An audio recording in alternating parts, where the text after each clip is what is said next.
silence to pay tribute to the innocent victims of the conflict in Israel and Palestine.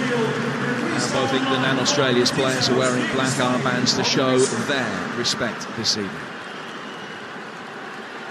It's going to be England to get us underway. The white shirts, dark blue shorts, kicking from left to right, defending the Old Tunnel End, the East Stand here at Wembley. Australia in their customary golden shirts with the green trim and the green shorts. They're just in a huddle, just outside the centre circle at the moment. And they will now break. Ryan removes a white towel from around his shoulders and makes his way over to the west side of the ground. The Australian travelling support are at that corner of the stadium. Well, for over 140 years, sports encounters between England and Australia have captivated the imagination. And whilst this one might not have the high stakes of an Ashes encounter, the rarity of a footballing meeting of the two old foes means this transcends its billing as a mere international friendly. There are plenty with points to prove tonight. We're underway, and Ollie Watkins has already picked up a bang to the top of the head, and he will just be attended to by the referee, just making sure that he's okay before play is allowed to continue. I'm delighted to say the former England captain Stuart Pearce is alongside me, just watching that replay. Cam Burgess, the Ipswich defender, catching Watkins with a flailing arm. They talked about the fact it's a big night for Greece, big night for Watkins as well tonight. Yeah, it certainly is. I think he's coming into this game full of confidence, full of goals, and he should be looking forward to the game. And the last thing you want within seconds is the ball tossed up for a centre-half to put his elbow in your face, but he knows he's been in a game straight away. I think he'll do well tonight. Particularly one of those two centre-halves.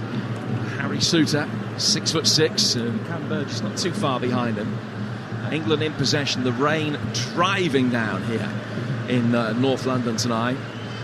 Lewis Dunk playing on the left of the two centre-halves, finding Colwell. And now to be worked out towards the England left flank again for Jack Grealish. Watkins making his way forward to the edge of the penalty area, and Gallagher in close support. Back it comes through to the midfield for Lewis Dunk, and now Henderson linking up, lays it off to Maddison, and Maddison, wearing 10 for England, plays out to the left-hand touchline. And England, when they have possession, almost playing with the back three. That gives Trent Alexander-Arnold the licence to push forward into midfield, as he does for Liverpool, where he will play alongside Henderson, and the remaining defenders, Tamori, Duncan, Colwell, will just space out. It's Colwell in possession now, so playing the same kind of role really that he does week in, week out for Chelsea here. Yeah, as I say, he won't be fazed by playing in that position, that's for sure. I just picked up on there, Grealish has received the ball a couple of times. We're just straying in front of him, his fullback to take on, and twice now he's turned the opportunity of taking the fullback on. I've played in that position for a multitude of years, and I tell you what, when the winger gets the ball, if he doesn't take you on, you're absolutely delighted. Ball is out of play for an Australian throw over on the far touchline, and it'll just be worked for. It's taking a little nick on its way through. Goes out for another throw that'll be taken on the Aussie right-hand side by Ryan Strain, who's born in Coventry. Grandfather played international football for the United States. His mum was a runner for Great Britain in the Olympics a few years back. As Alexander-Arnold forced to mop up inside his own penalty area after a defensive header might not quite have got through to Johnston, and Trent not taking any chances. Long ball worked for by the dark-haired Burgess at the heart of the Australian defence. It's a good start here from Graham Arnold's man. Brought back inside by Boyle and played down to the left flank for Goodwin.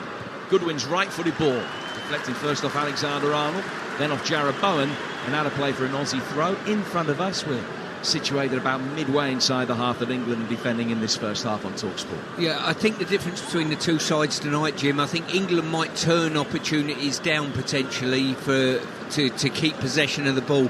The Aussies slightly different in that respect. You get the impression they'll get it forward when they can, and they'll deliver it in the box certainly when they can. It's one of the hallmarks of their performances in the World Cup, as well as the undoubted industry and effervescent running style. They're more happy to go long and look for Duke, with Metcalf, who ordinarily is a midfielder, playing as a kind of second striker off him, as he did against Mexico last time out. And he's just handballed it. And it'll be a free kick which will be taken by England on the right-hand side of their own penalty area with Fikayo Tomori. Tomori, the Canadian-born centre-half, whose last cap came against Italy back in the Nations League in June of last year.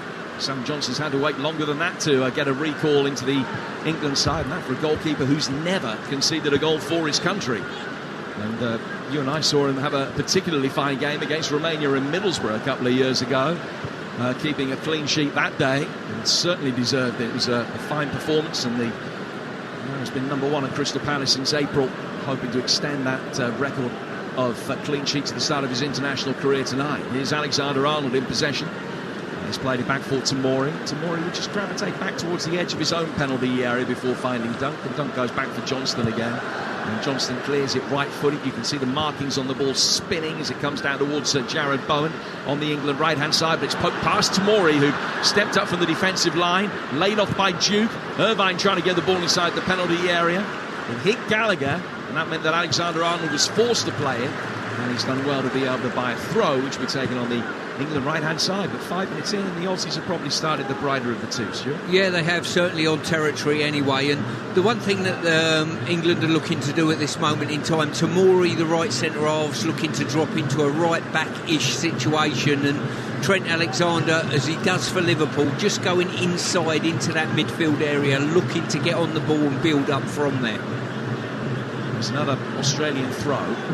It's a chance for Rolls potentially to try and launch a long one inside the penalty area. He's nicked a couple of yards, just shuffling forward to the edge of the England box. A little 1-2 in the end, just threw it short. Has delivered in now. Decent header away, followed by a second from Maddison. And then a bounce down through the midfield where it's turned back forward by Ryan Strain, but too much of an up and under from the right back. And it goes safely through to the hands of Sam Johnson away to the left-hand side. And England yet to really get going. This mix-and-match team that's been picked by Gareth Southgate tonight. 8 of the 11 in the starting lineup have won fewer than 10 caps before the start of the evening. So I understand that they're just feeding their way into it a little bit at the moment. More of a cohesive unit, this Australian team. 9 of this side played in their last game where they featured against Mexico in the United States in a game in Arlington last month, and they were 2-0 up, but it ended up being 2-2. England now with an opportunity to push forward down the left-hand side. A little bit of movement comes from Gallagher. It's a more conservative pass instead towards Dunk. Henderson linking up with Tomori. England have worked it back inside their own half for Lewis Dunk again. Now work down the left-hand touchline. Another opportunity for Jack Grealish. He'll just cut back inside rather than try and turn and take on Strain. And now it comes down towards halfway where Tomori can work it back for Lewis Dunk. And again, just a little bit pedestrian at the moment for England. Dunk will play a ball between the lines, finding Gallagher. Gallagher's got a little bit of room to turn, and now he can play it down towards Jared Bowen. It's had such a good start of the season. Nice ball inside the area, slipped in for Gallagher. It's across the face of the 6-yard box. Watkins couldn't get a touch to turn it in. Maddison on the slide couldn't reach it either. That was much better from England. Right-footed ball now inside the area, takes a deflection. Goalkeeper doesn't know whether to come or not, and eventually it's headed over Ryan's bar and goes out of play for a goal kick. It's a difficult chance that coming onto it for Jared Bowen, but that was much better. One perceptive pass, the backline turn, and Australia completely unpicked. Well, I think we've just seen the total difference there between our left side and our right-hand side. We've had 3 instances on Jack Grealish's side where he's turned the opportunity down to run at the opposition fullback. As soon as Bowen got the ball, he had one thing on his mind: drive at the fullback and then playing a great pass in behind. Really good play by Bowen. So is that a confidence thing, do you think? I mean, we've talked about the start that he's made 5 goals in his 8 Premier League games this season, and Jack's still waiting for his first goal involvement. I think there's a little bit of style of play. Bowen will be expected at West Ham to drive at the fullback straight away. Grealish, on the other hand, is used to playing in a team that the opposition bank up behind the ball. Possession is key. So it's slightly divorcing yourself from your club style, if you like. Bowen, just for a moment, looks as though he might be hobbling into space on the right-hand touchline. It seems okay. He's able to continue. And there's a little injection of pace there as he tries to make a run down behind the Australian left-back Rolls. The ball is chipped towards the edge of the penalty area. Matty Ryan, not the tallest goalkeeper, but judged that one well. Came out of his box and just headed it away. A cushion header which Burgess clears upfield. England soon have it back though, turned intelligently round the corner by Bowen and then played by Watkins and towards the England left-hand side for Grealish. Grealish will chop it back onto his right foot, comes back outside the penalty area, trying to set up Gallagher, but it was easily read and cleared by Bacchus. And England will pick it up again inside the centre circle. So almost like a boxer, first 4 or 5 minutes, England just soaking up the punches just to see what Australia have got, and now trying to again a bit of attacking action of their own. Yeah, the one thing England have got, they've got a couple of willing runners who are prepared in Bowen and Ollie Watkins, that are prepared to run without the ball in behind the opposition's back line. And if they can get Trent Alexander on the ball, and he, as he tried to do then, trying to feed Maddison in, he will play that ball in behind. Well, Scotland, of course, didn't get their qualification assured last night with the defeat that they had in Seville. France can tonight if they win in the Netherlands, and they're already a goal up. Kylian Mbappe's 5th of this qualification campaign, as Le Bleu look for a 6th consecutive competitive win. And they lead by a goal to 0. Ball cleared by Johnston, 4 towards the right-hand side. Ireland still 0-0 in their game. They're out if they fail to win at home to Greece tonight. The ball with Watkins here, with his back to the direction of play. A lovely turn, just a sublime piece of skill to take Bacchus out of it, and then Grealish trying to run on to the pass, just stumbled. And that allowed Australia the opportunity to get it back. I mean, it is not a precarious playing service, but so much rain has come down in the last hour and a quarter or so that it's just a little bit trepidatious underfoot, and he just slipped at the vital moment there. Yeah, we had a super opportunity there. A sort of overload was developing, and Bowen's pass from right to left just wasn't firm enough. Now Australia will try and get going down their right flank. Henderson can't put a challenge in, and it comes down to the left where a delivery is knocked away. Bacchus picking it up. Back out towards Goodwin, whose first cross was clear. Bacchus will just let the ball come onto his right foot, and that's a smart save from Johnston. There's a shot from Bacchus, took a nick off an England player, tried to clear it, and Johnston forced to throw himself to his left-hand side, and that proud record of never conceding for his country remains intact. That was a smart save, I've got to say. Bacchus opened his body up, and I think it's a shot, but he's shooting through a cluster of players in the hope there's a deflection. And he got one from Tamori, who put a good block on, and then Johnston just followed the line of the ball and helped it for a corner. Well, that would have gone in. And it was a very good piece of goalkeeping by Sam Johnston. Australia with the first corner. Half cleared from the penalty area, and then an acrobatic left-footed scissor kick attempt just went down into the ground, and Johnston can make a much more routine save to get on the end of that. But the first phase of play, when the ball came in, almost caused problems for the England back line. Yeah, it certainly will, because the Aussies are not afraid to pop that ball in the box. Every opportunity, if it goes wide, they're getting the balls in the box, and they challenge for everything. They've got some height in their side as well. Bosnia and Herzegovina are one side that can go out of Europe tonight, but they lead away to Liechtenstein by a goal to 0. Austria 0, Belgium 1 in the big game at the top of Group F. Whoever wins that qualifies this evening, and Belgium are a goal up there. This one is 0-0 on Talksport between England and Australia, and we're in the 13th minute. The former England captain Stuart Pearce alongside me, Jim Proud, for England in possession. Johnston, the one goalkeeper of the two that's been called into action so far, and one really good save diving away to his left-hand side. Ball played forward from the back by Lewis Dunk, winning consecutive caps for the first time in his career, caps in consecutive internationals for the first time. Grealish playing it down the left-hand side, brought down by Watkins. Former Villa man finding a current one. Recycle back through the midfield from Jordan Henderson. Dunk down to Tamori, now to Jared Bowen. Movement ahead of him came from Gallagher, but Bowen has shifted it back inside instead to halfway. Tamori to Dunk and back out towards Colwell. Colwell playing it forward down the England left-hand touchline, able to string the passes together with relative ease. Metcalf did his best to try and cut that latest one out, but it still fell for Alexander-Arnold, and he can now play it down the line for Bowen. Bowen to Gallagher. Gallagher's ball in was blocked, and then coming back to cover, Goodwin can help get it away. Tamori then leans into his man and fouls Duke. And it's going to be a free kick which will be taken by Australia about 15 yards outside their box. 14 minutes gone. It's not been a vintage start for England, but 0-0 at the moment.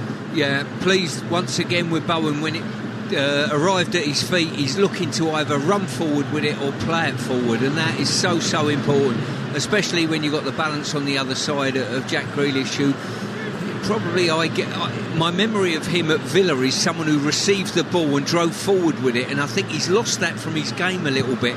And you ask any fullback, they'll be absolutely delighted if your winger is turning backwards all the time. And in fairness to Jack, I think that's what he's been paid to do at Manchester City. I'm not saying he's had the directness coached out of him, but it's not a part of the Manchester City game plan to facilitate orthodox wingers in the same way that he had that responsibility at Aston Villa. It's just a rare start for him tonight, as we've mentioned. Only the 8th time that he's started an international in the last 34 that England have played. Johnston side-footing the ball out. Alexander-Arnold able to almost play Watkins in. He did really well to turn onto a ball hit for by Johnston, and then a perceptive ball got it between the two Australian centre-halves. Watkins couldn't get there. Ryan dealt with that. Now the Aussies work it over the top, and Goodwin has got an opportunity to break forward, and he wins a corner with a left-footed delivery. Alexander-Arnold watched him every step of the way, stuck out a right foot and blocked it. But the Aussies have their second corner of the night.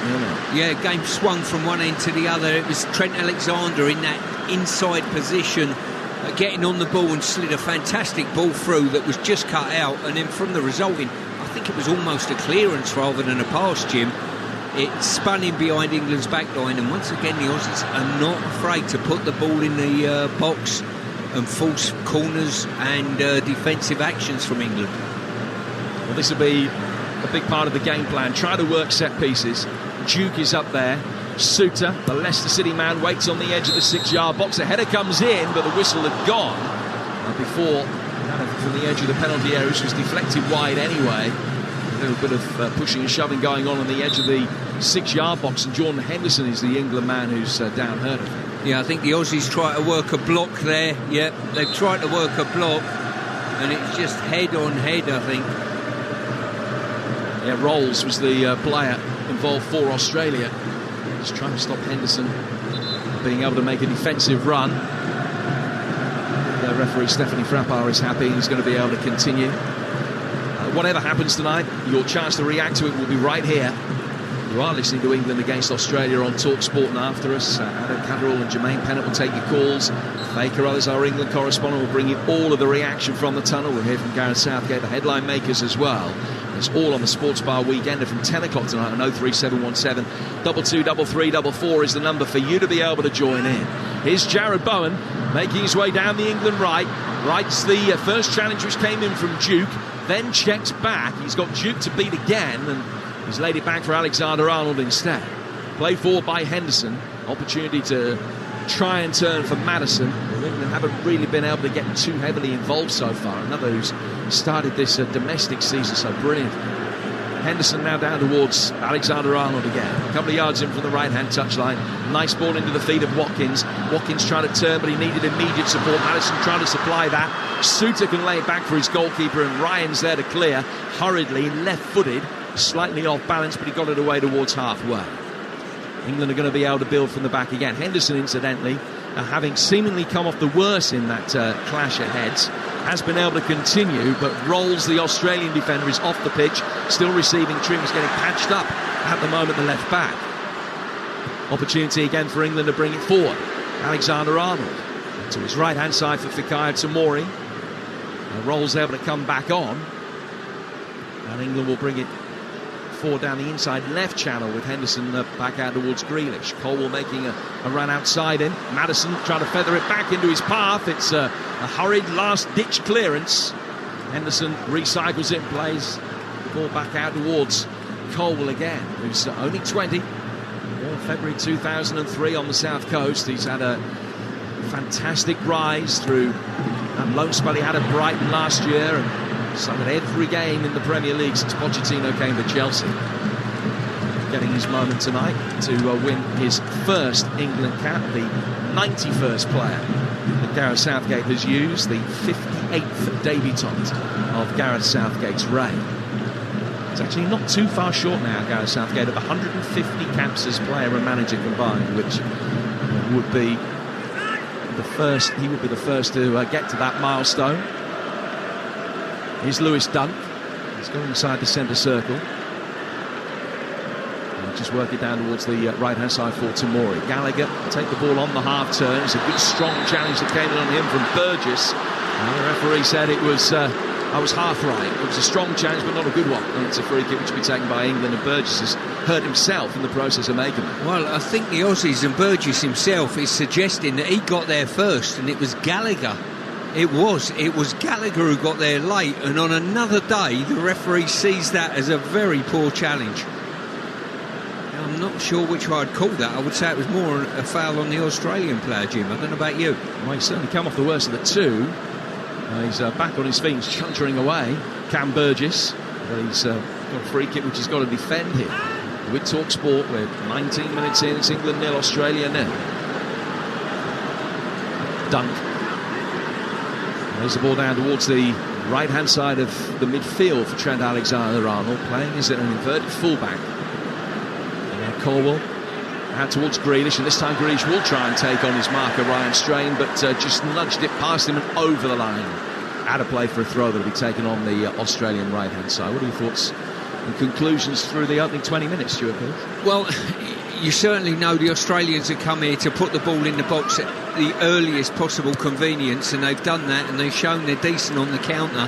From England's point of view, probably the best interactions have happened on this right-hand side with Bowen, who's prepared to run at people, but we're just finding out a little bit at the moment, and it might take us maybe 40-50 minutes to work each other out and open up spaces. I think England looked long that time for Jarrod Bowen, making a run in behind Burgess. I think that's what England have got to do. Got to mix the game up a little bit, turn the opposition around on occasion. That will free up more space to come short. Now Irvine. Out towards the right-hand side of the Australian midfield. Got bodies inside the box. Oh, it's just wide. Brilliantly struck by Duke, who came onto it. It's an excellent delivery into his path by Boyle. And he flashed the right-footed effort at that mixed Duke, which had Johnston beaten, but it went just wide of the post. Well, the one thing you do know if you're an Australian striker is the ball's coming in the box when it goes out wide. You know, it's not even a second thought. And fantastic by Duke. He wrapped his foot round it. I'm not sure whether Johnston will have it covered. He might well have done, but a good effort all the same. He's a player that plays his club football in the Japanese second division these days. Juki scored the winner against Tunisia in the World Cup. Only 8 league goals at a rate of 1 every 4 games in the second tier of Japanese football this season, but not too far away from scoring his 10th goal for the Socceroos there. It was beautifully struck, a really good Australian move. And midway through the first half, the better goal-scoring opportunities here on TalkSport have come away to our left-hand side in the goal that Sam Johnston is defending. But it remains 0-0. Tamori, a yard in from that right flank, forward towards Trent Alexander-Arnold. Bowen with an intelligent ball through the midfield. Space for Henderson. Nice weight on his ball for Trent. Bowen makes a run outside him. Trent switches it the other way. Long diagonal. Perfect execution to Grealish. Just took his eye off the ball and didn't control it. He has now got it, but Australia have regained a little bit of their defensive shape behind the ball. When the ball is played back, they've now back up with a 4 and a 5, just to make England's life difficult again. But it was well played by Trent to create the space. Grealish been able to bring that under control and might have been able to play Watkins inside the box. Good turn by Gallagher. Gallagher trying to nudge it away from Bacchus, another of the St Mirren contingent. As the ball is won by England, it's flipped over the line, out of play. The referee has signalled that it's an England ball for a foul on Colwell. It's 0-0 between England and Australia here on Talksport. Yeah, slightly late challenge there. I think it was Henderson that ended up getting caught.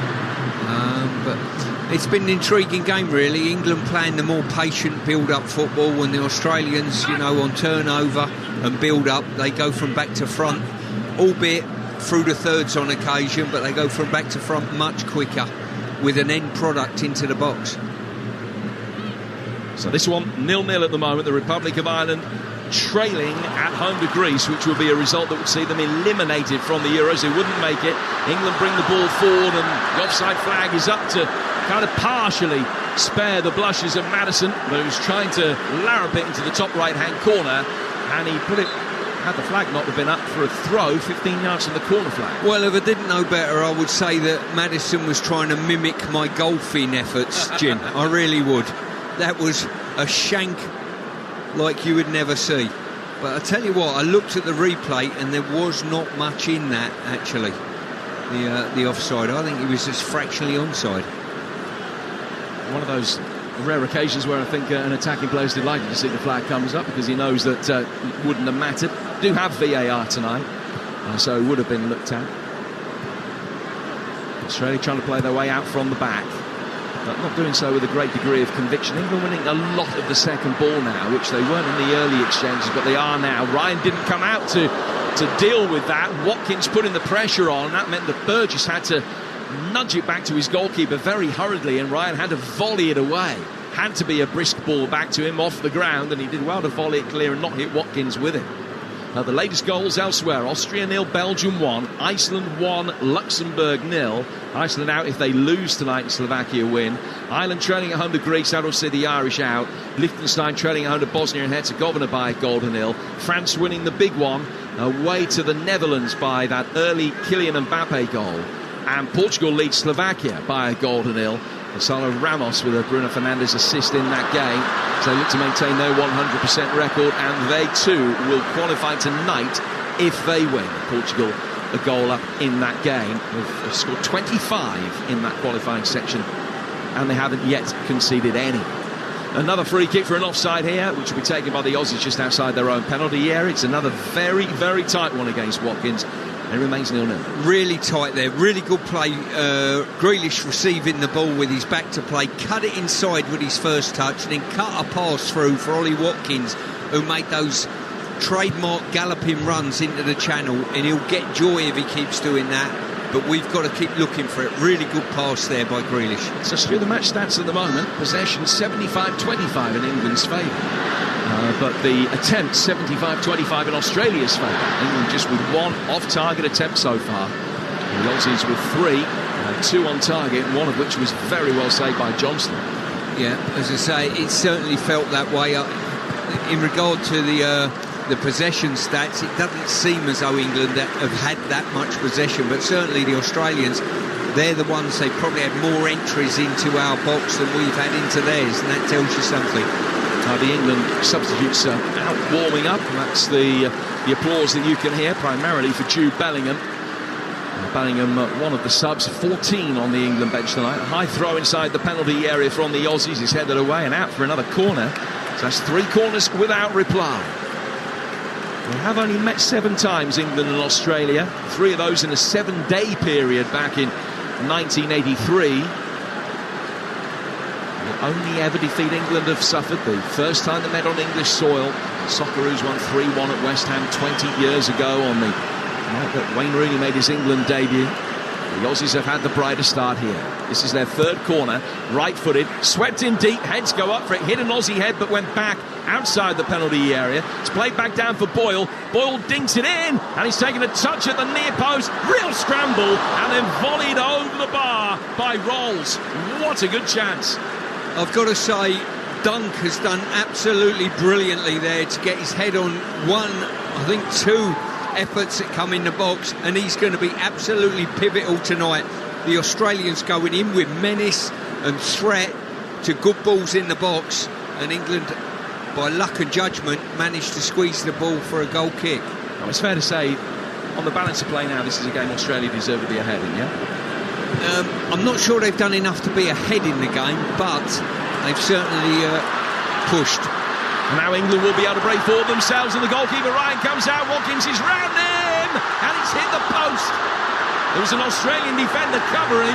It very nearly came back off the post, hit Rolls and went in. But that's the closest that either side have come. England breaking quickly. Great play by Ollie Watkins, who couldn't quite make it 2-2 for him, albeit at the space of an 18-month period. Really good play by Watkins, who in an Aston Villa shirt on the counter-attack can be lethal, and he showed it again there, just inches away from giving England a 1-0 advantage. It certainly was a wonderful run by Watkins. It's that trademark run that I saw a couple of weeks ago against Brighton that unhinged them. He's doing exactly the same for England. England have got to be cute enough to keep playing that ball. Best moment that England have had by some distance so far. Now Grealish linking up the play. Back inside the centre circle to Lewis Dunk. I was also at Villa Park that day and they were brilliant. Watkins, borderline unplayable really, the way that he was pushing forward, just at the heart of everything that Aston Villa did. He's already this season the first Villa player to score 2 hat-tricks in the same season since Andy Gray did it back in the mid-1970s. And 7 goals to his name in all competitions so far this season. The Devonian right at the top of his game. Maddison has lost possession here, and an opportunity for Australia to bring it forward. Just laid by Irvine back to Suter, to his goalkeeper Ryan, out towards Burgess, and Australia will build again from the back. Stuart? Trying to second guess Gareth Southgate and his reasoning behind picking Watkins instead of Kane, and he's normally wheeled Harry Kane out.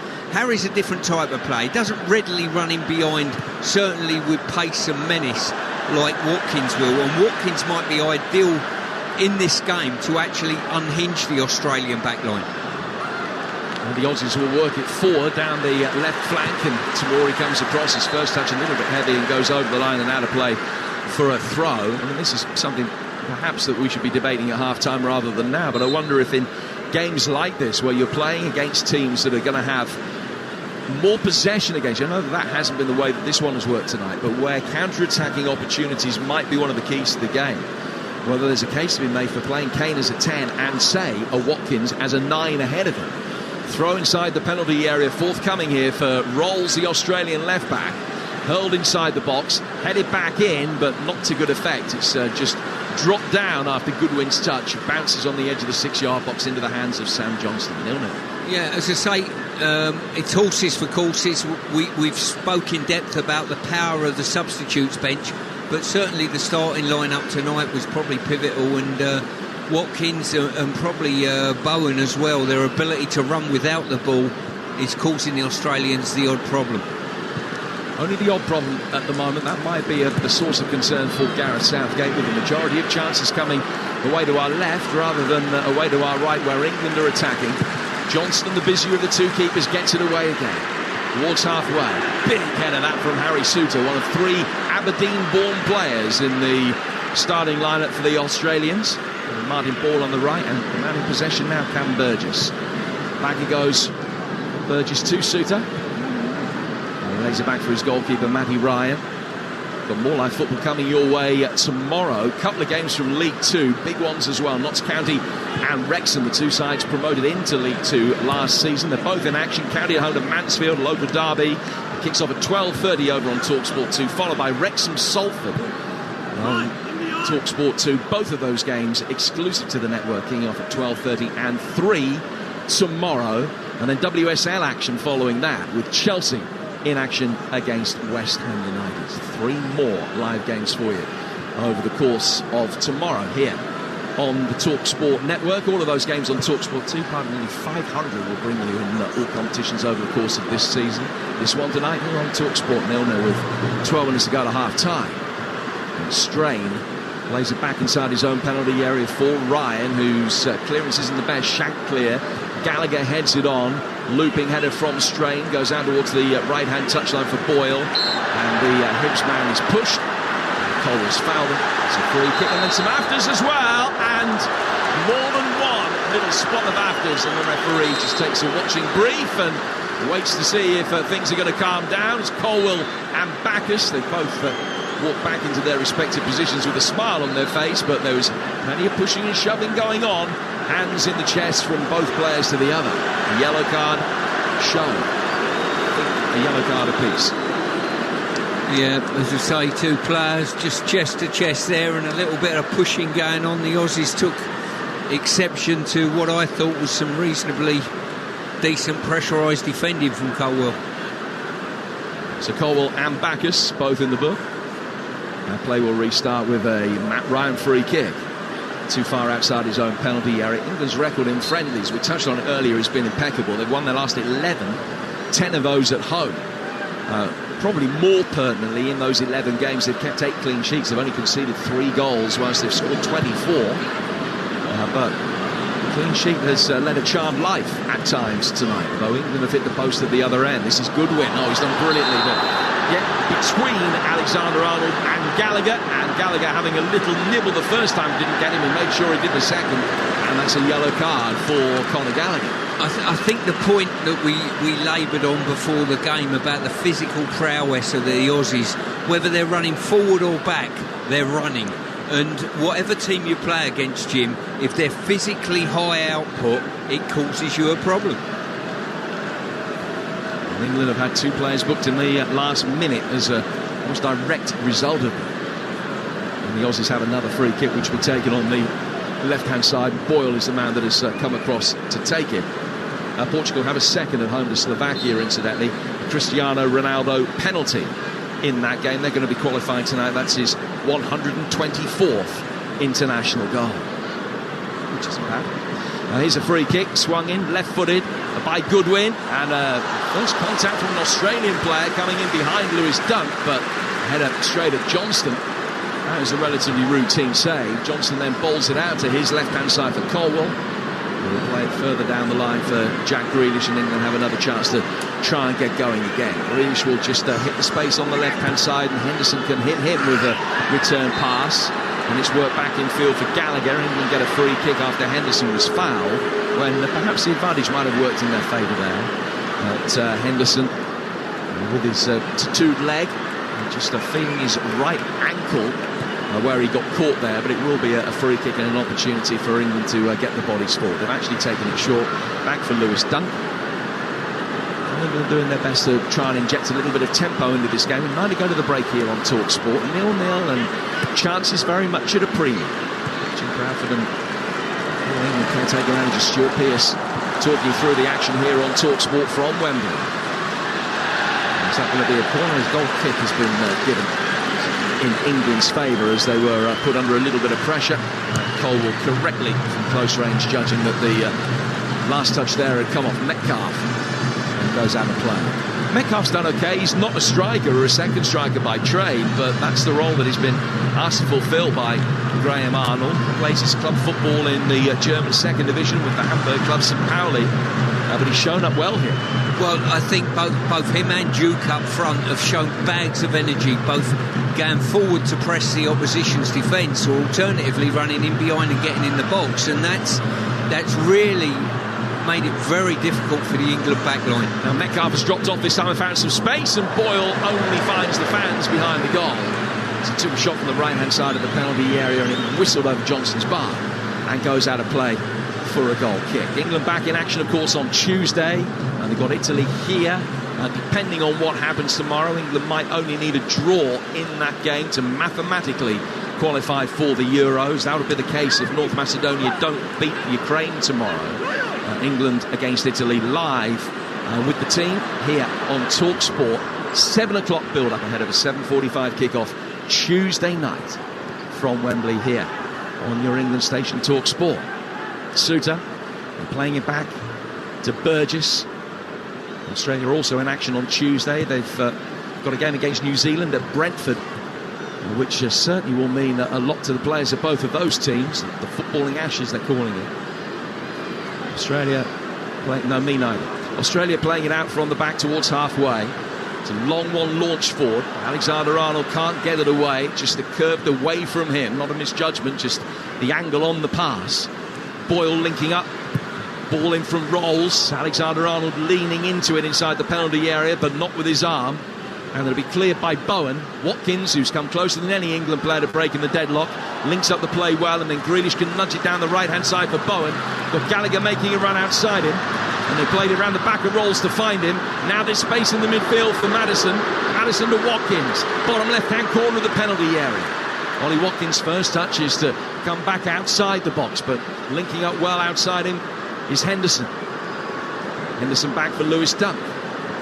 And England again stringing the passes together and getting into threatening of semi-threatening positions with a regularity, but then not quite being in a position to play that final pass perceptively enough to create openings. No, and on that occasion I've got to give the right-back Strain a lot of credit. He got up to Ollie Watkins very, very quickly and forced him backwards, and that was down to good defending. But the Aussies, whether, as I say, whether they're running forwards or backwards, they run, and it makes it very difficult to get bodies in the box going forward, and defensively they get numbers behind the ball quickly, and that's what makes them a very good side at international level. And England have probably been roughed up in this game, Jim, I would say, more than any international for many, many a year. Yeah, Strain has had a good start. His grandfather was a decent player as well in the 60s and 70s, Jerry Baker, who you might remember. Older listeners, he played top-flight football for Manchester City and Ipswich and Coventry. He's Ryan Strain's grandfather now. And Strain has run a cue, picked up a yellow card for a little bit more roughhouse defending.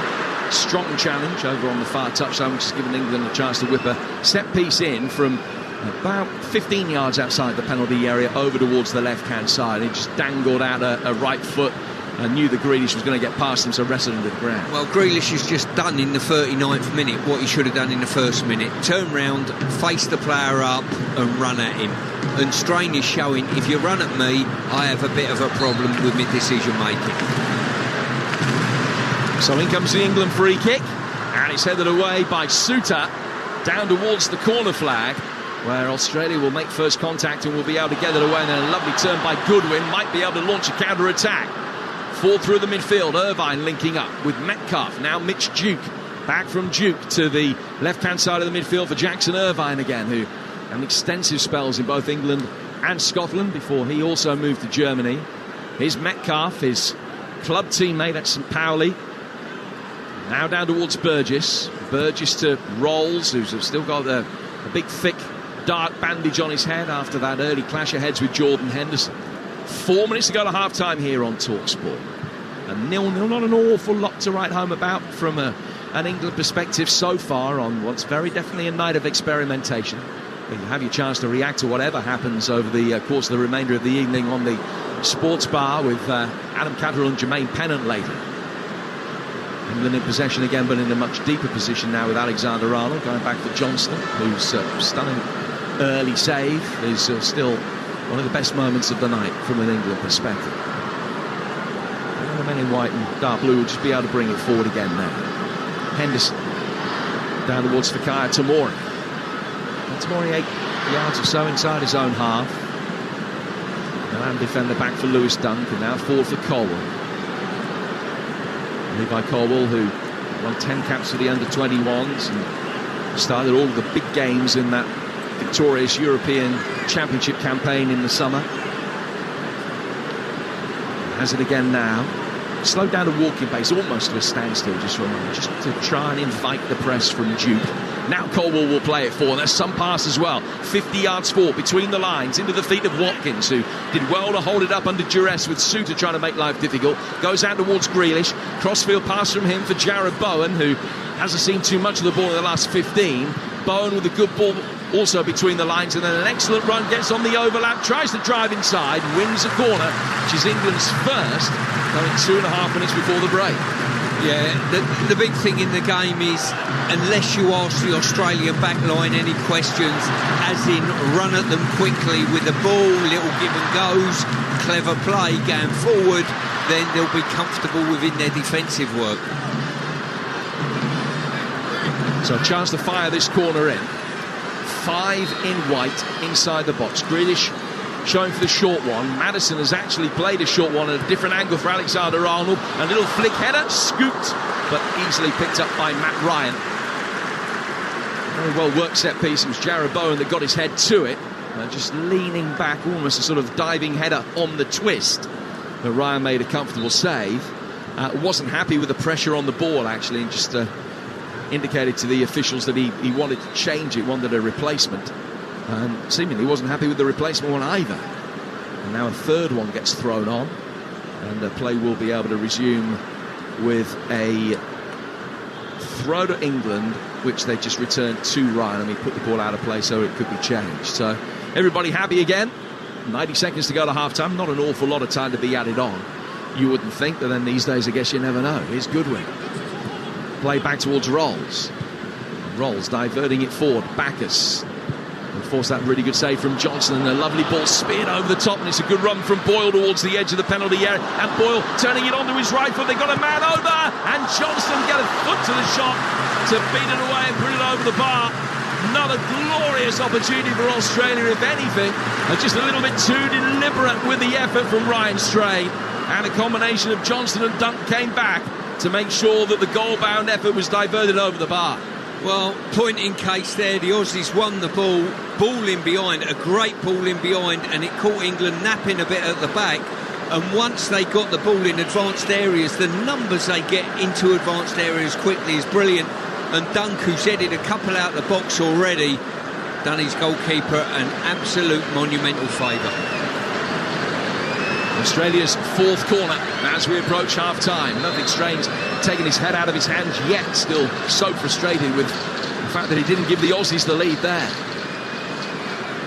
Suter waits by the penalty spot. Burgess just behind him. Duke is inside the 6-yard box, and there are 3 others in gold and green inside that 6 as the ball is swept in and headed down into the ground and over the bar and out of play. Suter that came to meet it, but powering a header into the ground, it just looped up innocuously onto the roof of the net. We're in 1 added minute at the end of this first half here on Talksport. England 0, Australia 0. Yeah, Suter peeled round the back from the penalty spot, and Colwell done quite well to stay with the run, but the only thing that got in his way, I think, was a colleague of his, luckily for England. Johnston with the clearance, a long goal kick. Forward inside the centre circle. And England win it back with the ball played back towards Suter, and Watkins chasing everything has done well to be able to pick it up. Now they played him inside the penalty area. Can he get it across? Has he been fouled? Referee gives a corner. Sliding challenge coming in on him on the edge of the 6-yard box, and the ball's diverted away for a very late England corner before half-time. Good challenge from Suter. Once again, quality play, ball in behind the Australian backline. It's that galloping Watkins again, but I've got to say Suter's come from absolutely nowhere with his telescopic leg and got a fantastic challenge in. I didn't realise Inspector Gadget was eligible to play for Australia. It was a very well-worked counter-attack from England, and a few isolated boos from England supporters as the half-time whistle goes. Australia with the 2 or 3 really clear-cut opportunities. Ollie Watkins has shown up well at the other end and hit the post. He's had England's best moments. It hasn't been 45 minutes to write home about, but on a night of experimentation, Gareth Southgate might have had a few questions answered. Half-time, England 0, Australia 0. Well, I know a lot of TalkSport listeners will have been listening to that frustrated. They'll have a lot to say. You can say it all on the Sports Bar later. When we're done here at Wembley, Adam Cattrall and the former Liverpool man Jermaine Pennant will be taking your calls on the Sports Bar Weekender later. Tomorrow night I'll be at Old Trafford for the Super League Grand Final. Catalans Dragons aiming to be the first French side to win the trophy up against Wigan, looking for a 6th Grand Final win. Live commentary on TalkSport. Our coverage starts at 5. Rugby World Cup updates throughout the weekend, and on TalkSport 2 right now the Premiership is underway. Bristol Bears are leading Leicester by 22 points to 0. That's live on TalkSport 2. And I think Stuart Pearce, Jack Grealish, has been watching too much rugby. He keeps passing backwards. Well, I must check myself, and I don't want to be too tough on the kid, but I've played full-back all my life, and you know full well the last thing you want in the first minutes of the game, when your wide player picks the ball up, the last thing you want is him to run at you, because he asks you a big question. He's continually check back, check back, check back. All of a sudden, the fullback, you can see the confidence of the fullback's grown a little bit. I thought, hang on a minute, you're not that bad. After all, you're not that good. I'm going to come and get tight with you and force you backwards. And it took to the 39th minute for him to actually do a give and go, get the fullback ball. Should be doing that in the first minute. He's up against the St Mirren right back. Can I remind you, Ryan Strain, sent off last week. It was an absolute animal. You could tell me the fine line between being a committed fullback and a thug of a full-back. Why can I tell you the difference between the two? Because I think you stayed the right side of the line just. Huh? What was your nickname? I didn't even see a line, to be quite honest with you. So half-time here. You're right. The Aussies as a team, I tell you what, I'd quite enjoy watching the Aussies in a week-in, week-out basis, because they give high energy, they give everything they got, they play as a team, and they put the ball in the box and cause you a problem. They're not easy to play against. The Watkins moment where he hit the post, Grealish actually takes a big whack off Ryan Strain to lay it off to Maddison. It's a brilliant through ball from him.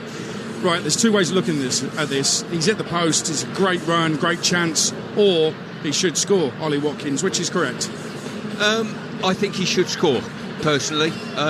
He's gone past the goalkeeper, done everything right, and just pulled his effort across the face of the goal a little bit too much. But the one thing is, if you're going to ask me where's the goal coming from for England, it's going to come from Ollie Watkins running in behind. That looks like our best form, and that's brilliant for him. He needs to keep doing that, and when the game gets stretched, he might get more room. And I think on that moment just before half-time where Harry Souttar stretched out, Inspector Gadget stretched out the leg, put it behind for a corner, Ollie Watkins has about 3-4 touches, and I'm thinking just give it a shot or lay it across. He's given Souttar the time. We've got to be sharper in the box, surely. Yeah, potentially we have, but what I would say is, I've got to say that's wonderful defending, by the way, to get the timing of that, the pace that he's running at in his recovery run to make that challenge. I'd probably on that instant turn round and say that's great defending rather than poor forward play. Talking of great defending, Lewis Dunk on more than one occasion has shown up very well for England at the back. He certainly has. As I say, he's cleared one off the line, he's put his head on 2 or 3 that have whizzed in the box and make no threat. These are a tougher challenge at international level in putting the ball in the box and physical presence than probably any team in world football for what they do, the Australians. I think we're seeing the importance of some of the regular England players as well by their absence. They're sitting on the bench showing how important they are, and one of those is Declan Rice. That midfield duo of Henderson and Gallagher. Gallagher's got a lot of legs, he'll need it next to Henderson. I can't remember seeing Henderson do much to impact the game in a positive way for England, to be honest. I may be doing him a disservice, but it just shows how important Rice is. It certainly does. Sometimes when you're out the team, you're a better player, they say, the old adage in football. But you're right, I've not seen Hendo do a great deal. What we need to see is Trent Alexander, if he's carrying on in the second half, doing what he's doing, keep feeding those balls forward, either into the feet of Maddison, who can get turned and slide through to Ollie Watkins and Bowen, but carry on running in behind, carry on feeding Watkins. He's a willing runner, so don't disappoint him. And what about the passes? We've had 2/3 of the possession, England, but not done a huge amount with it, whereas Australia, have created chances. They certainly have, because what they do when they get in advanced areas, they get players forward quickly and they put the ball in the box, so everyone knows when it's out wide, it's coming in. So it's brilliant. You mentioned the great Andy Gray of yesteryear. He would love playing in this Australian side because he knows the ball's coming in the box. Shearer would love to be in this side. Get the head on it like Souttar did late on in the first half. And that's the amazing thing about this Australia side. And we're talking them up because we think we've had the better chances. They've had the better chances in the first half. They are solid and organised at the back, and yet they're creating dangerous moments up front as well. It's perfect, really. Exactly. They've not come here to bank up behind the ball. You know, they get back goal side as quickly as they get forward, but you can see why in conversation the analysis department are saying to me, these are a very good side, the Australians. They're physically very good. They get from back to front quickly and vice versa, and they'll cause you a problem. You can't settle on the ball, and you know if you dilly on it going forward, they'll get back in numbers. You know also as well, they'll get players in the box to support the ball coming in the box. Stuart Pearce, former England captain, with us on Talksport Live at Wembley. Tomorrow night, Talksport brings you exclusive commentary of KSI against Tommy Fury live from the Manchester Arena. Our team on the night includes Adam Catterall, Gareth A. Davis, Andy Clark will commentate. The former super bantamweight champion Spencer Oliver is in the mix as well. Head over to the Talksport Boxing YouTube channel to follow all the action in the build-up to the fights. KSI, Tommy Fury, live and exclusive, free to listen to this Saturday right here on Talksport. And on Sunday from 11 a.m, Darren Bent working weekends. Who'd have thought of it? He's alongside his old teammate Darren Ambrose for a very special edition of the warm-up live from the Tottenham Hotspur Stadium. And, of course, it's NFL at the Spurs Stadium this weekend. It's the final London game of the season. Baltimore Ravens facing the Tennessee Titans, a game you can hear exclusively on Talksport 2. And the boys will be covering football from both sides of the pond with a plethora of big-name guests involved as well, including some Premier League footballers. That's the warm-up this Sunday. Darren Bent, Darren Ambrose from 11 on Talksport, live from Spurs, followed by live coverage of Ravens Titans on Talksport 2 from 1:30pm. And we've got loads more as well. Don't forget Talksport's new podcast, The Debrief with Alan Brazil and Gabby Agbonlahor, available to download right now on the Talksport app or wherever you get your podcasts. In the latest episode, Alan recalls how difficult it was to get into the Ryder Cup in Rome last month. I think we parked the first cab in Turin, not Rome, right? And I'm like, what is going on here? You're joking, I can't walk all. And this is really early in the morning. And the trek was murder. Then we got to the search area. Then you had to go up over an iron bridge and down the other side of the road. It was murder. Once you were in, it was brilliant. So on the second day, I thought, I'm not having this. I'm not having it. And I said to the taxi driver, just drop me here. All the roads were shut, by the way. It was terrible. They couldn't organise nothing. Honestly, they couldn't organise a thing. In the end, I went, driver, just drop me here. He said, I said, senor, I can't. They stopped me. And this kid comes over and went, no, move. I went, bang. I just kicked the door open, got out, and I said, don't start, right? And I walked off, and I just left them to it.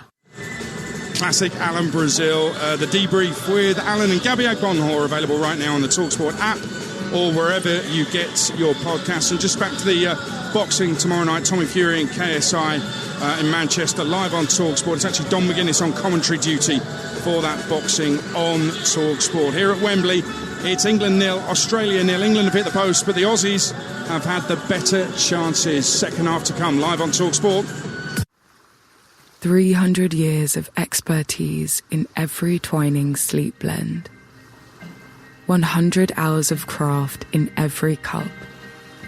8 natural ingredients in every sip. 1 night of winding down in every drop. Your moment of serenity. Brought to you by Twinings Sleep. Twinings. Alive in every drop. Welcome back to Aldi's the Answer. 2 pizzas. A Goodfellas stone-baked pepperoni pizza costing £3 at Tesco, and Aldi's Which Best by Carlos stone-baked pepperoni pizza costing just $1.39. So where can you save over 50% on your pizza? Can't top that. Time's up. You're right. Aldi's the answer. So come on down to Aldi. Which cheapest supermarket of the year? Other supermarkets may sell own brand products at different prices. For full details, see aldi.co.uk/swap. The rewards points went in 2 by 2, hurrah! Hurrah! The rewards points went in 2 by 2, hurrah! Hurrah! The rewards points went in 2 by 2 and your shopping and your fuel too, and they all went onto your card, so you'll get lovely rewards. Enjoy double BP Me rewards points on everything from filling your tank to filling your basket. Plus, get double rewards points on BP Ultimate Fuels with active technology. Hurrah! BP, here for all of life's journeys. T's and C's apply. Available at participating dealer-owned BP stores only. For details, see bpmerewards.co.uk/double points. Got one teenager streaming from home. Another TikToking at home. And a third one bringing her whole footy team to game from home. With EE Full Fiber Broadband, you get the speeds you pay for, even when everyone's online at home. This is home broadband made for you. Limited availability. Check coverage at ee.co.uk/coverage. Rugby World Cup 2023 on Talksport with Tenor Men. From the lineouts in Lyon. There's a chance here! To the scrums in St Etienne. From the drop goals in Saint-Denis. Steps up right-footed. To the final touch in Toulouse. What a way to finish! Listen to Game Day Breakfast tomorrow morning from 6. And get every tackle, turnover and try as the world's rugby elite do battle for the legendary Webb Ellis Cup. Bulldozing his way to the line! Rugby World Cup daily updates on Talksport with Tenor Men. Keep control. Welcome to 32 Red Online Casino! Incredible! Play over 500 games, including exclusive slots, the Cube, Tipping Point, and I'm a Celebrity, Get Me Out of Here! Join 32 Red and get a bang tiny welcome bonus up to 150 quid. 150 quid? That's incredible! Visit 32red.com to claim. 18 plus begambleaware.org. New accounts only. Minimum £10 deposit. Up to 50 times wagering. Max stakes apply. Visit 32red.com for full terms. At KFC, we'll give you a Zinger burger and 2 hot wings in exchange for just £3.99, which might just be the hottest deal you'll do all day. That's the Zinger Duo deal for just $3.99. Do the deal until the 12th of November, only at KFC. Participating restaurants only. T's and C's apply. Do you belong here? Next to me on an anti-poaching operation. 2 days drive from anywhere. What's your gut saying? Want to change the radio station? In sport this week. Or jump in and keep us company. Still listening? You belong here. Army. Recruiting now. Search Army jobs. Paint your walls a shade that'll get your neighbours staring. At Wickes, get Dulux Standard 2.5 litre coloured emulsion. Was £21, now $15. Be house proud with Wickes. Terms apply. The mud, the sweat, and the cheers. What a hit! Kickoff International Special on Talksport. You know, they say everybody needs good neighbours. Well, the Aussies are not our neighbours, so we don't need to be good to them tonight. Live on Talksport from Wembley. Bodies inside the box. Oh, it's just wide. Brilliantly struck by Duke, who came onto it. It's an excellent delivery into his path by Boyle. Boyle turning it onto his right foot. They got a man over, and Johnston get a foot to the shot to beat it away and put it over the bar. Now England will be able to break for themselves, and the goalkeeper Ryan comes out. Watkins is round him, and it's hit the post. And that's the closest that either side have come. Yeah, 0-0 half-time, second half coming up on TalkSport, waiting for the players to come out. Elsewhere this evening in European Championship qualifying, trying to get to Germany, summer 2024 for the Euros, and France are on their way, about to make it 6 wins out of 6, and they will do if it stays like this. Netherlands 0, France 1. France win and they're through, or even if they draw and Greece lose, they go through. Mbappe with the only goal, but Greece are not losing. They're 2-0 up away to Ireland. Ireland lose. They cannot qualify for the Euros. That's Group B. In Group F, the winner qualifies from this one, and it's Austria 0, Belgium 1 at half-time. And in Group J, Portugal need a win to qualify, or other results, they draw and Luxembourg lose, they'll qualify as well. Portugal are winning though, 2-0 up against Slovakia. Cristiano Ronaldo from the spot with the second for the Portuguese. Luxembourg are losing, by the way, in Iceland. England's group is Group C, and their games are tomorrow. Ukraine against North Macedonia in Prague tomorrow afternoon. In the evening, it's Italy hosting Malta, which should be a formality. Tuesday, it's Malta against Ukraine, and England are back here up against Spalletti's Italy. Of course, they won in Naples against Italy, but that was when Italy were managed by Mancini before he went to Saudi. Spalletti in charge, having won the title with Napoli last season. To qualify from the group automatically, England are currently top with 13 points from 5 games. Italy 7 from 4. Ukraine 7 from 5. North Macedonia 7 from 5. Malta have lost all 5 games in the group so far. What they call the whipping boys. England host Italy Tuesday, host Malta next month, go to North Macedonia in their final game, and TalkSport, of course, will be there. England could seal qualification Tuesday, but I think it's fair to say if they don't qualify for the Euros from this group, from this position, it would be a massive failure, and that is an understatement. This is a friendly. Aussie have played well, but it's all square as England make their way back out onto the Wembley pitch for the second half, as the Australians slowly amble their way out of the tunnel and make their way onto the pitch as well. A lot of kids have come here on a Friday night to see the likes of James Maddison and Jack Grealish in action for England, and there were parts of that first half they will have enjoyed, other parts they wouldn't. But the big thing is, it's all square, so all to play for in the second half. Live on TalkSport, England 0, Australia 0. Here's your commentary team on TalkSport. Former England captain Stuart Pearce alongside Jim Proudfoot. Adrian, thank you very much indeed. We will have all the reaction, your reaction and that from the England camp directly at the end of this game on the Sports Bar weekend. 3717 22 33 will be the number that will enable you to fully participate. Will we be reacting to an England win, a 12th successive friendly victory, or perhaps an Australia victory? First in 20 years against England. We're back underway with England not having made any changes at half-time. I'll run through the two teams for you in a moment. England kicking from right to left as we look at it, defending the West Stand here at Wembley. A long ball for Ollie Watkins to chase. Souttar's there first, and he can clip it into space where Grealish can pick it up, and he'll work it back behind him for Colwell. So, it's Johnson in goal.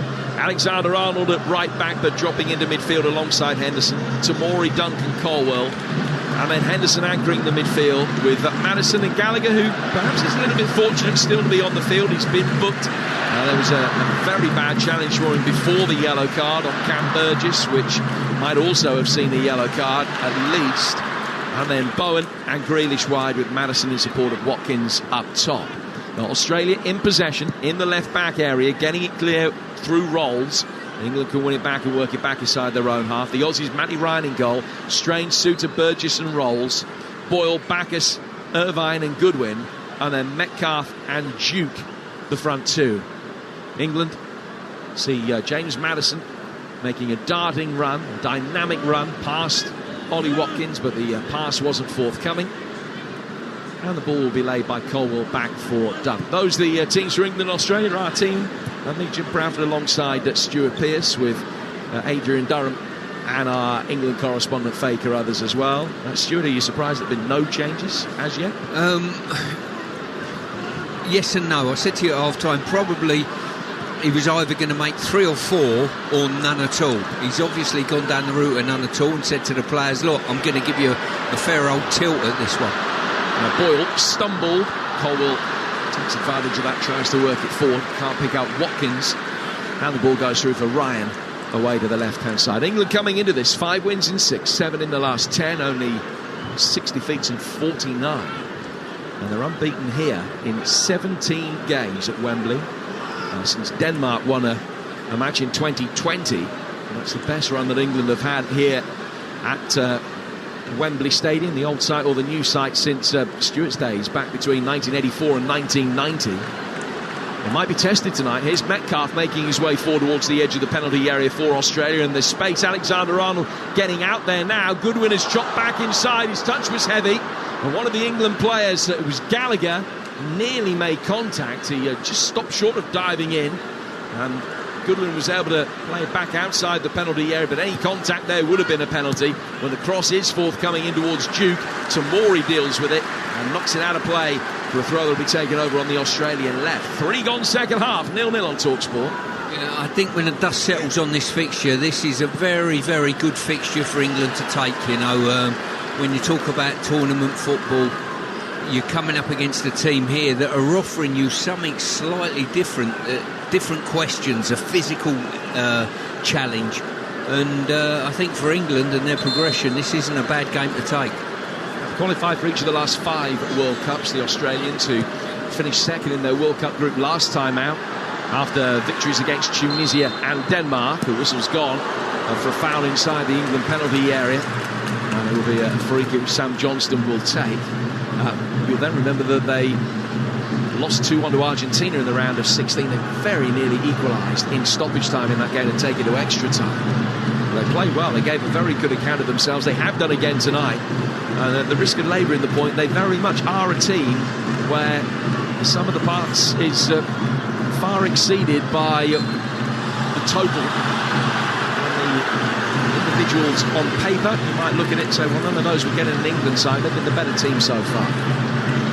Ball in the possession of Levi Colwell. Forward towards Jack Grealish. Grealish coming in off the left flank. Just plays the way that he's facing and goes back for Johnston again. Johnston controlling it and then working it back through the penalty area, but very safely to find Lewis Dunk. And Dunk will be able to bring it out from the back. Australia ranked 27th in the world in the FIFA list, 28th in the probably slightly more accurate ELO ratings, where England is 6th, they're 4th in the FIFA list. The Australians' last victory against a side ranked in the top 10 was against Germany back in 2011. Here's Jarrod Bowen making his way forward, gets to the bar and ball in for Maddison, whose touch was a little bit heavy. He's done well to be able to pull it back and ask questions of the Aussie back line. Souttar just didn't take any chances, got it clear. A bit hairy of scaring in that Australian 6-yard box, but Suter got it clear and put it out of play for an England corner. Really good play there. Once again, Bowen picks it up. He's got one thing on his mind. You can draw a line between where he receives it and the centre of the goal, and he runs straight along that line, asking questions of the fullback. Good play by Bowen. 5 gone in the second half. England 0, Australia 0. First corner of the second half, Madison's going to take it. It's a right-footed outswinger in towards the near post, where Bowen had made a run for him, but it was headed away before it got there. Henderson back for Alexander-Arnold. Lovely turn from him under duress. Then a right-footed effort fizzed in from distance. Appeals for handball. It must have deflected off an England player on its way through. It did. It's gone out of play for a goal kick. Alexander-Arnold smacking one in from distance, but it hit Grealish and goes out of play wide of the post for a goal kick that Ryan will take for Australia. 0-0. Yeah, I think when Southgate decides to make a few changes, which I'm sure he will, I certainly hope that Bellingham doesn't come off, with his penchant for flaring up a little bit. I don't think the Aussies will be respectful of any reputation at all, and might see that they can get under his skin a little bit, let's say. A chance to rile him potentially. Bellingham, one of the England subs, all of the big hitters, most of the big hitters on the bench for England tonight. That's really good play by Boyle, left-sided midfielder for Australia, then worked forward by the left-back. Goodwin then will sweep it forward looking for Duke.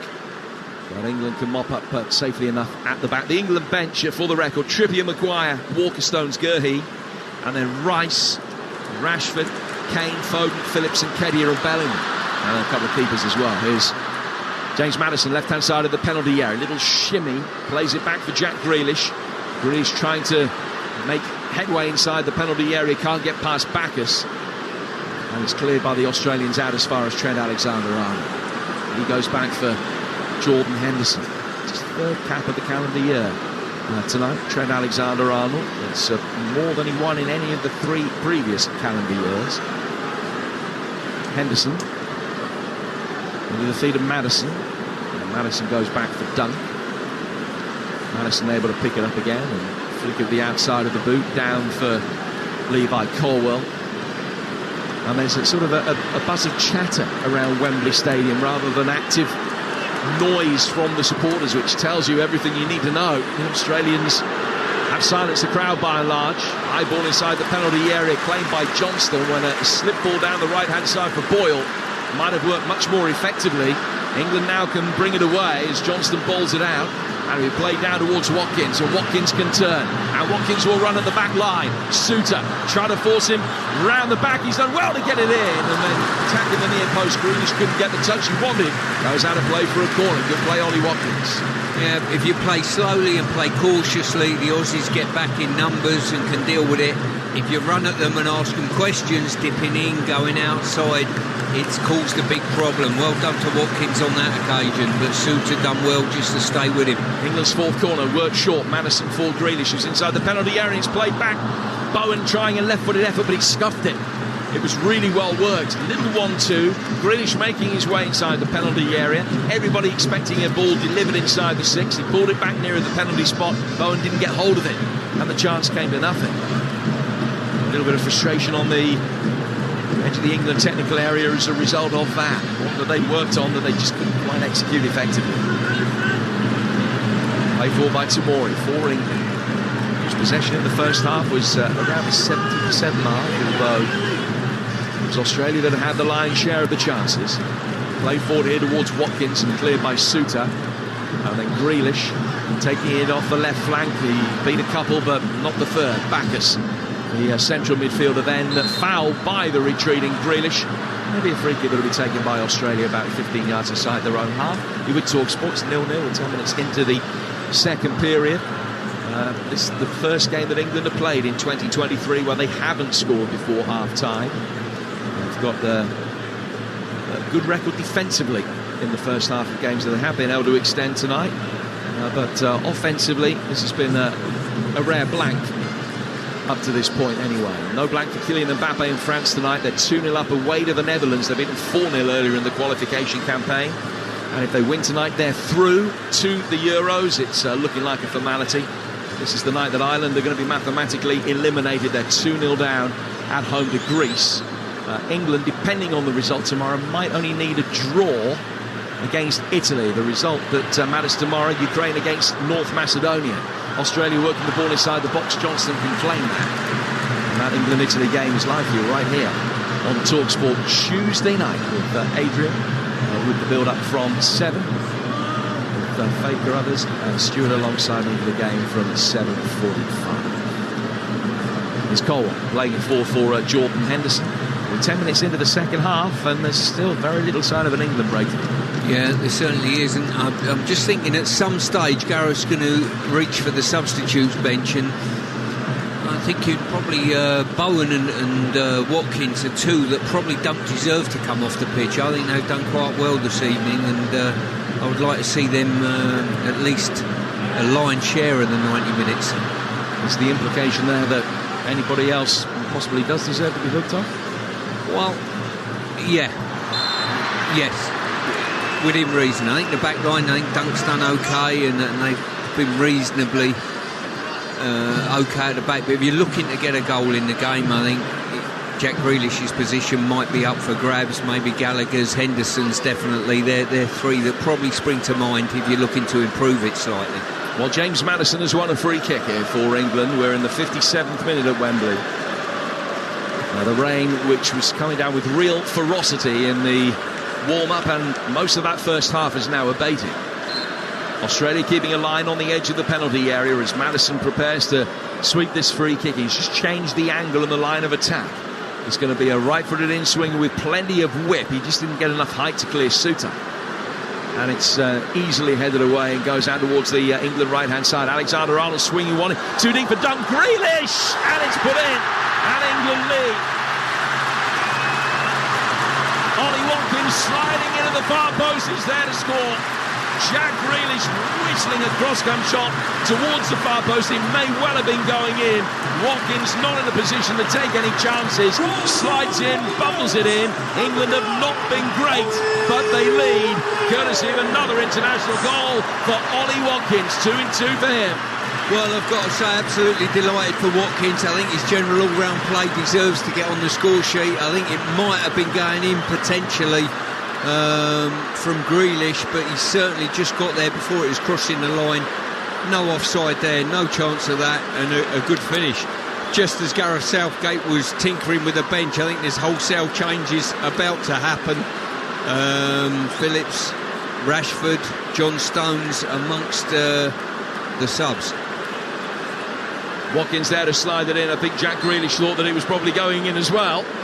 But Watkins, arch predator, scored on his last appearance against the Ivorians back in March 2022 in his only previous international start. And he scores in his second international start as well to give England a 1-0 lead. Australia then get the ball from the kickoff, work it down the left-hand side of the box. Played in towards Goodwin. Goodwin with a sharp chance, which Johnston at his near post did well to divert. He's just taken a slight deflection, was probably going wide. Johnston helped it on its way to the side netting. And out of play for an Aussie corner as they look to get themselves back on level terms almost immediately. Plenty of movement inside that penalty area. Metcalf waits on the edge of the Six Jukers, the far post area. And Bacchus right in front of the goalkeeper. He peels away along with Irvine. And England win first contact at the near post and now will be able to break clear down the left-hand side. Leading by a goal to nil. Sliding challenge comes in from Goodwin. And he's stopped Colwell on the counter-attack. And that'll be a free kick to England, and that will give them the opportunity to make this quadruple substitution. So Trippier coming on, Stones and Phillips. Now they're three of the four that are going to be introduced. And Marcus Rashford, who's got a little bit of history against Australia, is going to be coming on as well. Last time the two sides met, 2-1 victory for England in Sunderland back in 2016. Rashford, just 18 years of age, scored within 3 minutes of his debut. Became England's youngest ever debutant goal scorer that day. 7 years on, he's going to be coming on in a moment for his 56th international appearance. He's scored another 15 goals since. Australia trailing 1-0. They feel that they don't deserve to be behind. They're a little bit more proactive now, trying to take the ball forward to England. But Gallagher's there to knock it away. And shanks it clear, goes out for a throw which will be taken over on that far side. All the changes happen now. The fourth official has got the numbers board in his hand, and yes, England will go through the myriad of changes. But they lead by a 0-0, one that certainly will have settled the nerves for Ollie Watkins. Yeah, it certainly will. I mean, Watkins, he's done brilliantly there. Typical striker's instinct, just getting in at the back post, just nudging it over the goal line, and I think Gareth will be absolutely delighted they've got their nose in front.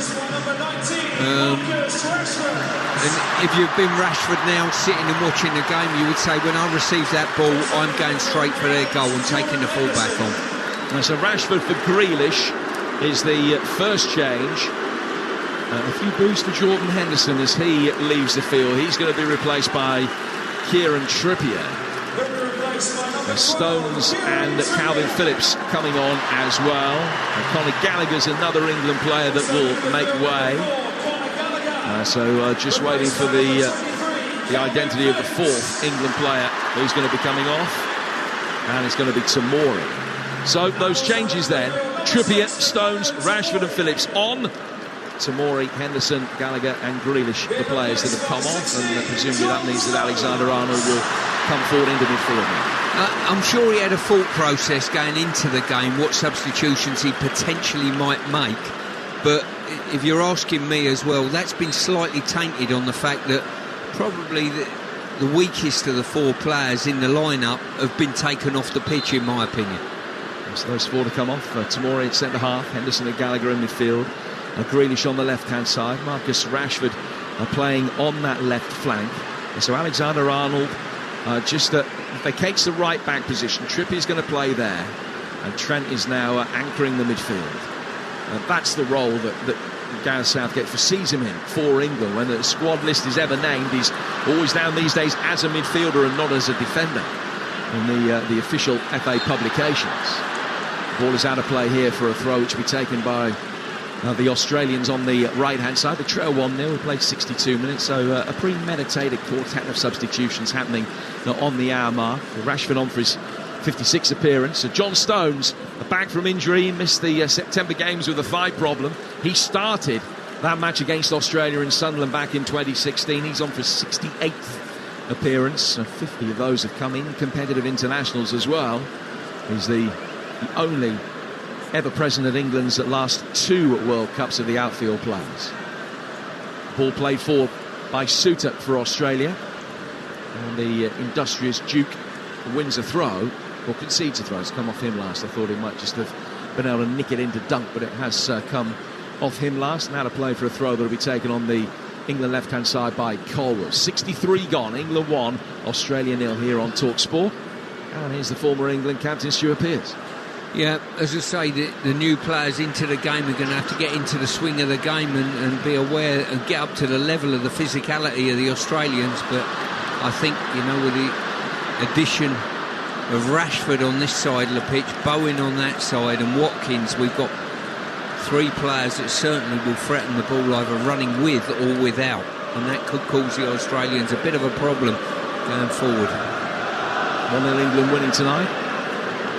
And remember, they take on Italy here on Tuesday. Build up at 7. They have a 7:45 kickoff for a match that, depending on what happens tomorrow between Ukraine and North Macedonia, England might only need a point to qualify, and a victory could see them finish top of the group with 2 games to spare.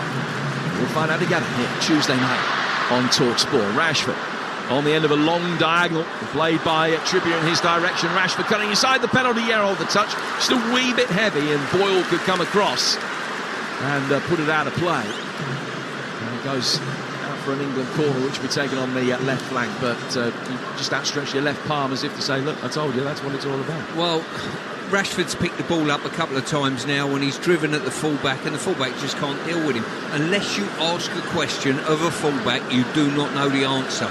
And Rashford's done exactly that. I mean, he's been watching the game, and I'm sure the manager said, just run at him.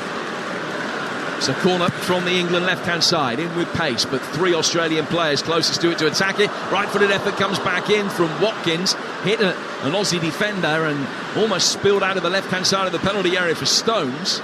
England get another opportunity to be able to bring it forward, and they will get another corner as a left-footed effort from Trent Alexander-Arnold deflects off Rolls and goes out of play for England's fourth corner of this second half. Yeah, really good play there by Alexander-Arnold. Ball spilled out to him on the right-hand side, a little foot over, mesmerised the back line of Australia, and he just couldn't get his left foot shot away clean enough. So Maddison across to take this one as well. Rashford offering himself for the short one, and Maddison obliges, and Rashford again with a little drop of the shoulder, and then another. Dummies being sold to commentators and Australian defenders alike. When the cross comes in towards the near post for Watkins, but hammered away again by Goodwin. And out of play for a throw that will be taken over on the England right. And this is an element, we've talked about it pretty consistently over the last couple of years in particular, Stuart, that it's a real long suit for England. The fact that they've got so much strength in depth against nearly every club, every nation, including the real elite nations. I think England's numbers probably 16 to 24 in any given squad is better than anybody else in the world, and it's an area that England can capitalise upon, and so you would expect that in the final quarters of games England should be sharp, should be able to see things out with higher quality substitutes than the opposition can usually muster. Yeah, that is definitely the case, and the power of the subs bench this day and age in modern day football would be very, very prevalent in that respect. But every time England play, you spend probably a good half hour in the build-up to the game talking about maybe 6, 7, 8 players that are not even in the squad that probably might be. And in terms of this squad, no James or Saka or Shaw because of injury. Eze. And Eberechi Eze as well, absolutely. Ben Chilwell not called up, Mason Mount not called up. Raheem Sterling still available as well. Australia are able to bring the ball forward. It's Bacchus who came close in the first half. He doesn't come close from there. 35 yards out. The most optimistic effort hit with the top of his right boot. And it's gone straight along the deck and out of play past Sam Johnson's post for a goal kick. We're midway through the second half. England leading by a goal to nil. The scoreline has improved. The performance in the second half has marginally as well, but still plenty for you to get your teeth into on the sports bar with the guys who will be taking your calls. You can book them now, 03717 223344. Adam Catterall and the former Liverpool man Jermaine Pennant taking your calls interspersed with all of the reaction from the tunnel here at Wembley with our correspondent Faker Rose. We'll hear from Gareth Southgate and the headline makers as well. England leading it by a goal to nil with Ollie Watkins, the man on target. His 8th goal of the season for club and country. The Aussies going to be making a triple change in a moment, of which more in a moment, with England in possession. Stones, so dependable, dropping deep. Harry Maguire's name being sung by the England supporters. He's going to be coming on shortly. Rashford. Foden certainly is going to be coming on for England in a moment. He's just emerged from the bench. His number 21 visible. And the free kick has gone Australia's way. Are they going to be able to make the changes now? They're going to be bringing Miller on, and Boss and Barella. They're the 3 incoming Socceroos. Here's Matty Ryan running it outside the penalty area to the left-hand side. He got a ball back that he didn't necessarily want at that angle, but he was able to deal with it and get it clear. And it comes down the right flank, and then Strain just can't hide his frustrations. He angles one right down the right-hand touchline and misses his target by 10 yards or so, and he goes out of play for a throw that England will take. 7:20 to go. Foden coming on, and we're also going to see an international debut for Arsenal's Eddie Nketiah. Nketiah, who is eligible for Ghana, as has been well publicised over the last 48 hours or so. He qualifies for Ghana through his parents, and they are desperate, Chris Hughton, their manager, for Nketiah to switch allegiance, but he's about to come on for his England debut, which won't rule out that switch, incidentally, because this is not a competitive game. But Nketiah will be on very shortly. The Aussies in possession, down by the England corner flag. But they're looking increasingly wary. Watkins with a physical challenge, a fair one, got it away from Boyle. Bacchus has done well to win it back from Rashford. Now Bacchus will just flick it down the right-hand touchline for Boyle. Boyle trying to get to the right-hand side of the area, and then the dugout, and then the byline, and he's just dug out the cross, which Johnston can save comfortably at the near post. He hasn't gone out of play, so the 5 subs who are waiting are still bobbing up and down on their feet and waiting for the opportunity to come on. Madison's got it again. Watkins, who you would imagine will be the man replaced by Nketiah, has done his long-term prospects of power of good tonight. I think he's had a solid game. You know, he's got himself on the score sheet, as you would hope, as a striker. And on top of that, he's led the line well, he's running behind, and he's the one, I think, that's caused the Aussies the most problem. Belgium are going to be qualifying for the Euros, a 3 up in Austria. A winner of that one qualifying tonight. France going to be qualifying as well. They're 2-0 up in the Netherlands. Portugal 2-1 up at home to Slovakia. So they've finally conceded their first goal of this qualification tournament, having scored 26. But if they can hold on, then they will also be booking their place tonight. England can do it on Tuesday at home to Italy here on Talksport. This one 1-0 without being a vintage performance. Phillips working it forward down the right-hand side of the area. He slipped in towards the edge of the 6-yard box, didn't quite get to Watkins, and was just in behind James Maddison. I think there's another player that's done himself no harm at all, Bowen. Bowen might be one of the ones coming off now for Foden, potentially, but I think he's done himself no harm. Made a couple of very good runs in behind, with and without the ball. And Sanders things stand to be on the winning side, which is something that hasn't happened in his brief international career so far. It's 4 previous caps, all coming in a 10-day period in that dreadful Nations League campaign back in the summer of last year, where England, for a variety of reasons, were unable to do themselves justice. So the change is being made. Maddison off to be replaced by Foden. And Maddison will get a good ovation. Not been at his sparkling best tonight, but when you consider that for a long time he couldn't get into the England squad at all, he's a pretty permanent fixture now. And turns and applauds the fans as he leaves the field. So Foden for Maddison. And Ollie Watkins leaves the field, a goal scorer, and he'll be replaced by Eddie Nketiah, who's the 100th player called up by Gareth Southgate and becomes the 59th debutant of Southgate's reign. The Arsenal man comes on, big ovation for him as he comes on for the final 20 minutes of this game. Yeah, as I say, Watkins can be rightly proud of his performance and gives Gareth another option up front. Maddison's been okay tonight. I wouldn't say he's caught the eye, but he's been okay within the group. Well, the Australians making changes as well. Miller, Boss and Borrello are the players that are coming on. Goodwin off, Strain has come off at right back, and Matt Duke also makes way. And so in terms of shuffling things around, Jordan Boss is a full-back at just 20, who plays his club football in Belgium. He only made his debut back in March. He's ordinarily a left-back. And he's come on. Is he going to be playing at right-back up against Marcus Rashford? Looks that way. They've also brought Lewis Miller on. In fact, I think it's Miller has come on, and Miller is playing at right-back. That's how they've shuffled things around. So Miller on for Strain at right back.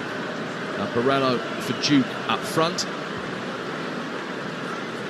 And Boss has come on, and he's going to play on the left-hand side of midfield. Not his usual position, but he's just going to replace Goodwin there as a more defensive option on that left flank for the Aussies. Change has been made, 16 minutes to go. England leading Australia by a goal to nil. Straight swaps as far as England are concerned, and Eddie Nketiah getting his opportunity. Nketiah, who's got a couple of Premier League goals this season, comes into this on the back of 7 without a goal in all competitions for Arsenal. Here's Johnston. Johnston just driving it forward, down towards the England left-hand side. Rashford's touch has seen him go over the touchline and out of play for a throw which will be taken on the Australian right-hand side. 1-0 England on Talksport. Yeah, from England's point of view, I think they'd be pleased if they could get another goal just to punctuate this, but I would say at this moment in time, with some of the skirmishes in and around our goal mouth, a clean sheet will be just as welcome. With this outstanding record in friendlies in particular, defensively. They've only conceded 3 goals in the last 11 friendlies they've played. And this will be a 12th straight victory in a friendly. But an opportunity for Australia to bring it forward. Barello. And then a shot coming in from the edge of the penalty area from Metcalf. That was blocked. And the Aussies win a 50-50 in the midfield. Irvine complaining that he was fouled. Play allowed to continue, and England will be able to bring it out from the back over on the far touchline. And they win a throw. That was good gallivanting play by John Stones, who has developed so much over the last 2-3 years. And real confidence with the ball at his feet now. Barnsley back and bow, winning a throw to be taken over on the England right-hand side. England 1, Australia 0. Yeah, it's good to see John Stones back, certainly for his club, but probably more importantly from our perspective, back for playing for his country. He's a massive plus for England. Johnston. Now the back for England. Play that towards Dunk across the edge of his own penalty area towards the right-hand side. Coming up Monday morning here on Talksport. No Ali McCoy's, but Natalie Sawyer deputising alongside Andy Townsend. Monday from 6 on the Talksport breakfast, and then from 10, Jim White and Simon Jordan returning. And don't forget, if you fancy something a little bit different on your morning commute, you can check out the Chris Evans Breakfast Show weekdays from 6:30. That's on Virgin Radio, which you can listen to by downloading the app or catch Virgin Radio on DAB. It's Phil Foden bringing the ball forward for England, who lead 1-0. And the result, scoreline, the best part of the night so far. Alexander-Arnold getting it in there and looking for Nketiah. I don't think he's had a touch yet, but his interest just piqued by the quality of that ball in. Foden, brilliant. Rode 2 or 3 challenges and then just slipped it off balance to his left-hand side to Levi Colwell. That was magnificent play by Foden. Back from Colwell again. Phillips and the right-hand side where Trippier's touch was a wee bit light, but Stones was still there, able to get it. Alexander-Arnold back out towards Trippier again, and back goes for Stones once more. And Stones, 15 yards inside the Australian half, will lay it back through the midfield and out towards Foden. Foden heavily involved since coming off the bench. Rashford trying to be likewise, gets to the byline, pulls it in, and Nketiah the target, and the Aussies again able to clear. Yeah, good play there, switched it out. The wide players are getting enough room to receive the ball and get a half turn on, and once Rashford on an even foot race, you do well to stay with Rashford. And Marcus Rashford back in Premier League action next Saturday. Manchester United away at Sheffield United. We've got that live for you and exclusive on Talksport. 8 o'clock kickoff at Bramall Lane. Game day exclusive next Saturday. A week tomorrow is the Merseyside derby. 12:30 kickoff. Liverpool against Everton. Build up from 11. And the game from 12:30 next Saturday. Sam Mann facing the chair for Liverpool against Everton on Talksport. And more like football for you tomorrow. A couple of games from League 2. Notts County Mansfield and then Wrexham Salford kicking off at 12:30 and 3 respectively. They're both over on Talksport 2 if you've got the Talksport app. It's very easy to find it, or you can also go on DAB for Talksport 2. Ball out of play, Jackson Irvine not happy and has talked his way, pointed his way, shouted his way into the book, a combination of all 3, but he's telling the referee Stephanie Frappard what he thought, and she produced the yellow card by way of response. Yeah, he certainly, he was very vocal. A little bit of Aussie invective. Could read his lips on the monitors. It didn't take much translating of French referee Stephanie Frappard. Foden. Play forward by Colwell, and then Nketiah beaten by the much taller Suter. Suter has only started 1 league game for Leicester since his move, or only started once this season, should I say, for Leicester City. Harry Suter, the ball over on the left-hand side for the Aussies. An opportunity when they're only 1-0 down to try and get back into the game, and Boss making good headway inside the penalty area. Just forced Trippier to tap the ball out of play so England could reset, and it's an Australian corner. Yeah, as I say, I think Trippier made the right choice there. He was going back towards his own goal on the touchline. 2 Aussie players converging on him. Best way of doing it, just pop it behind and redefend, refocus. So a corner, Australia's first of the second half, which will be taken from the left. Plenty of air underneath it. Heads go up and it's wide. What a good chance that was. England defensively just had no answer. A real head-in-hand moment. Metcalf, maybe a little bit of pulling going on in there, but he's arrived late at the far post, and he's headed it wide from only about 6 yards out. No, I think he's hit the post, Jim. He's hit the outside of the post, I think. It was a free header, that is for sure. Yes, I think he has. And should have done a lot better there. The Aussies loading up with 7 players in the box, and England struggled to deal with it. From the resulting goal kick, there's been a turnover of possession, and Australia will come again. So Metcalf hitting the post, as Watkins did in the first half for England. Same post, in fact, the one on the right-hand side away to our right. Foden goes down, Rashford gets it away, whistle's gone. It's a free kick to England. Foden sits on the deck, Rashford likewise after those respective challenges. A double change will be made by Australia. The final changes, we're going to see Mabil come on. And it looks as though it might be Bajic as well that will be joining him. So those are the final changes. Graham Arnold preparing to rotate the pack and try and get Australia back into this game. England with possession inside their own penalty area with Duncan. I think Stones was expecting that. They did get it forward okay. England trying to win the second ball in the midfield, but there was another foul committed, a free kick given away. Bacchus, the player that was caught, and it's going to be a free kick that will be taken by the Aussies in the central area, about 30 yards outside the penalty area. They're not going to make this double change until after the set piece, I don't think. They're loading the penalty area, and an opportunity to try and get back into it from a set piece. We've only had one set piece in the second half, and there's that corner a few moments ago that Metcalf headed against the outside of the post. I think this is one that might be just too straight. I think they're going to have to work an angle. Boyle teases it in towards the left-hand side of the area, and when it was headed on, it was easy for Johnston to watch wide, and you called it. Yeah, when you've got a free kick so straight, it was literally in the centre of the goal, some 40 yards out. You've got to move the ball wide and create the angle.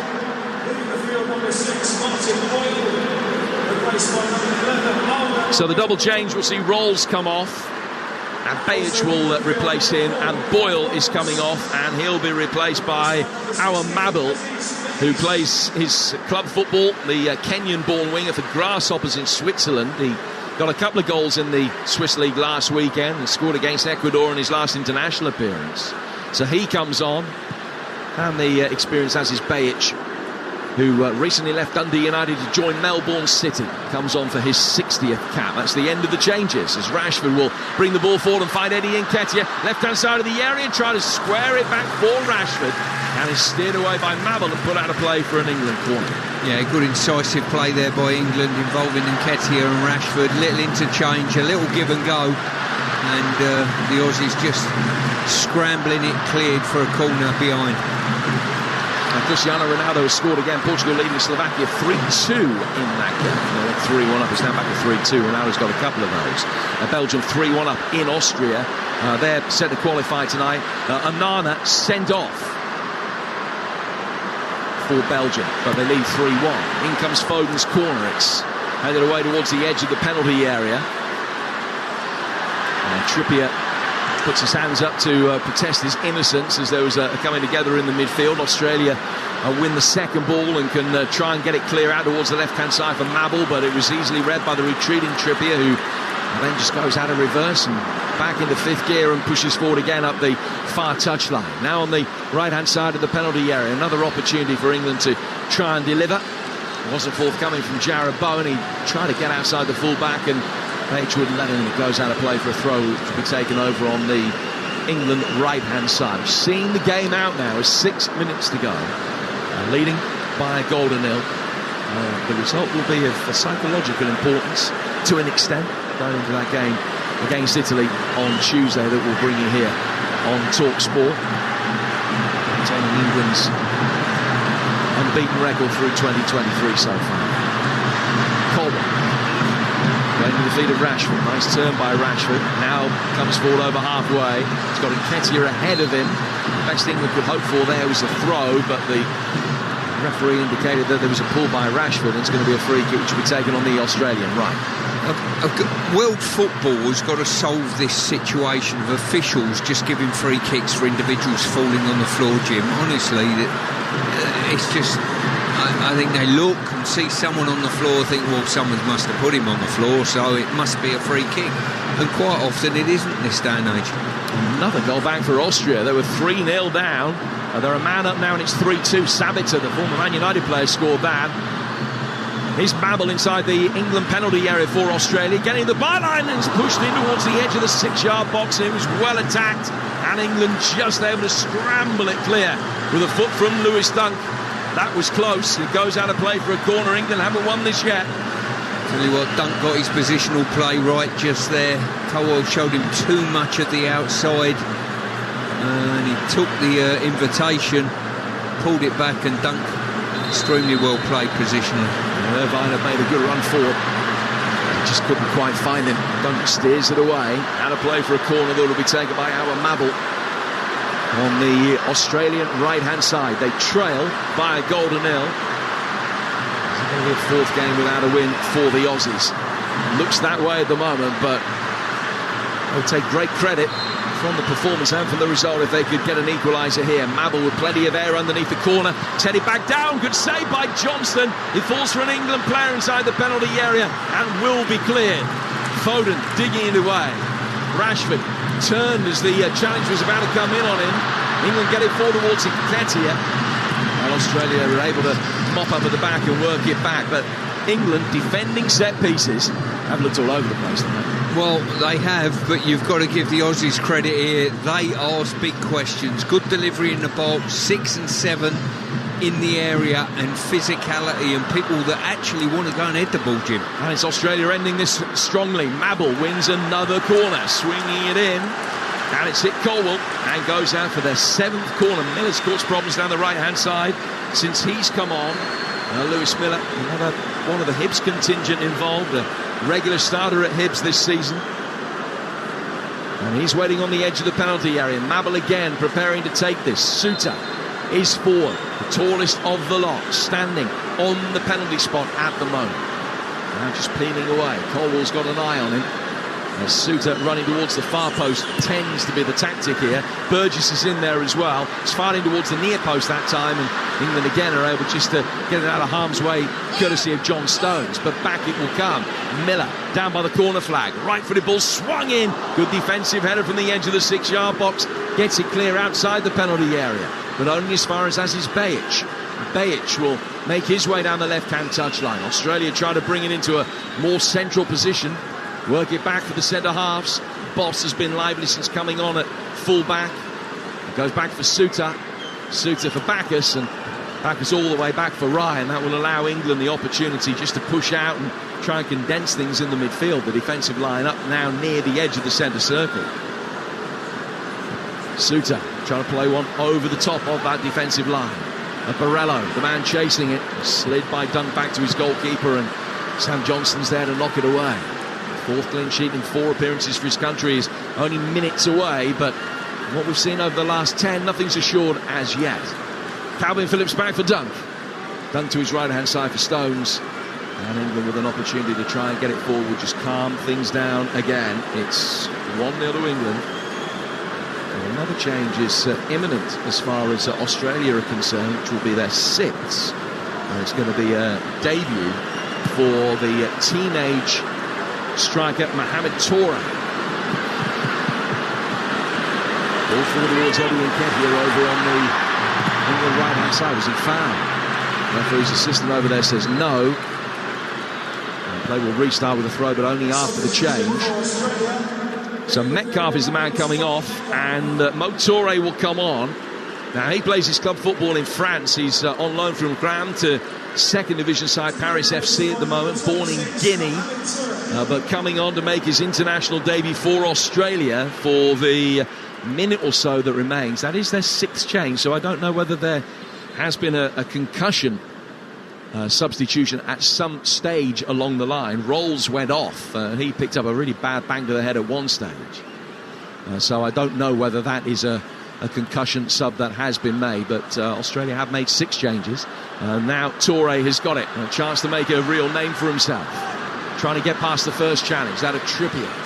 We go into 3 minutes of added time. Mabel sends a high spiralling ball in towards the far side. Trippier sticks his hands out to indicate that he can leave it, goes out of play. It's a goal kick to England, and they've got 2.5 minutes to get through to full time with a clean sheet intact and a 1-0 win. Yeah, I think England will be pleased to get out of this game with a clean sheet. I think they've been asked a lot of questions, especially from set plays and crosses. They've dealt with that, probably thanks to Dunk, and his physicality has been very helpful to them in that respect. But they've taken on an international challenge here that isn't your normal international. It's more like a home nations game of yesteryear, to be honest with you, and it's been a different challenge, and I've quite enjoyed it. In terms of what, the physicality of Australia, the way that they've approached it, and the intensity of the rivalry between the two nations? Yeah, they've just played. They've played a game. They're a very good side. Collectively they're better than the individual some parts. There's no doubt about that. They're a very well organised team. They work very hard for each other, and they ask you difficult questions that you don't normally see every day. And that's the beauty of football, playing against teams that are not all the same. Will Gareth have learnt enough from this, do you think? Because when it comes down to it, every friendly is part of the learning process. Even if you don't like the answers that you're given, as long as you're getting answers, that seems to probably be the main point of the exercise. Well, I think what you do is come out with, Lewis Dunk has played another solid game, and they've needed someone to stand up in the heart of defence. He's done that for them. Jared Bowen's been quite offensive, running at people. Ollie Watkins has got his goal, and I think he's played reasonably well within the group, and one or two players have said to Gareth, yeah, you know what I mean, we're worth a place in your squad at least. Well, a fair few supporters have left Wembley Stadium heading for the hills, a crowd of around 81,000 here tonight. Most of those that have left will be happy. Just a minute to go. England leading Australia by a goal to nil, but Suter sends a high diagonal ball out towards the Australian left-hand side. One more phase of play for England to defend here, potentially. Another left-footed ball forward from Burgess, who's had a good game. He's had a good season for Ipswich, a good game tonight. Ball cleared down the England right-hand side by Trippier. It's a throw, which the Aussies will take near the edge of the England penalty area with about 40 seconds to go. Ball laid back towards Bacchus. And now square through the midfield, Suter making his way forward. Every Australian player, bar keeper Matt Ryan, in England territory. Miller to Mabel, right-footed ball inside the area, and the header well wide. Johnston could watch it wide, and that'll be that. Once again, another wonderful ball into the box. Some pressure there, I think, by John Stones, and he did just enough. And Irvine is desperate for a corner out of the situation. A corner that he hasn't got. By the time Sam Johnston takes the goal kick, we will be just about at the edge of the 3 additional minutes. Well, it hasn't been particularly convincing at times. There's certainly been questions asked of England's backline defending set pieces, but a clean sheet is a clean sheet. Victory is a victory, and that's what England have got. 12 in a row in terms of international friendlies, 11 in a row on home soil. Ollie Watkins' goal just before the hour mark, 2 in 2 for him. He scored on both of his international starts. He's waited a long time for his recall, but he obliged, turning in a Jack Grealish cross shot to give England a 1-0 lead. Australia had some moments. Metcalf hit the post. England's players, some will have seen their stock rise. Others, realistically, will not have seen their stock rise tonight, but the bottom line is that England have got the job done. They've beaten Australia by a goal to nil. Gareth Southgate, I think, will have seen plenty of things to admire, a few things not to admire as well. We'll get his reaction with Faye Carruthers in the next 20 minutes or so from the tunnel downstairs. But England have won this tonight by a goal to nil. Jim, thanks very much. As some players exchange shirts, there's handshaking going on. Nothing revealed from Gareth Southgate's stony look as he goes around shaking hands. But listen, the fans who came here, above all, they wanted to see England win, and they've done that tonight. England have got the win. In terms of the performance, a scratch England team. Remember, 10 changes from the side that had beaten Scotland. I think that Australia have created more chances. They're more on target. They've been a threat. And I think Stuart Pearce, many lessons have been learned. Jim was asking about lessons learned from this. I think the way England saw out the game at the end at 1-0, it was almost like they were in a knockout game in a tournament and they were trying to see the game out. And with that, I was quite impressed, to be honest with you, because they did see it out.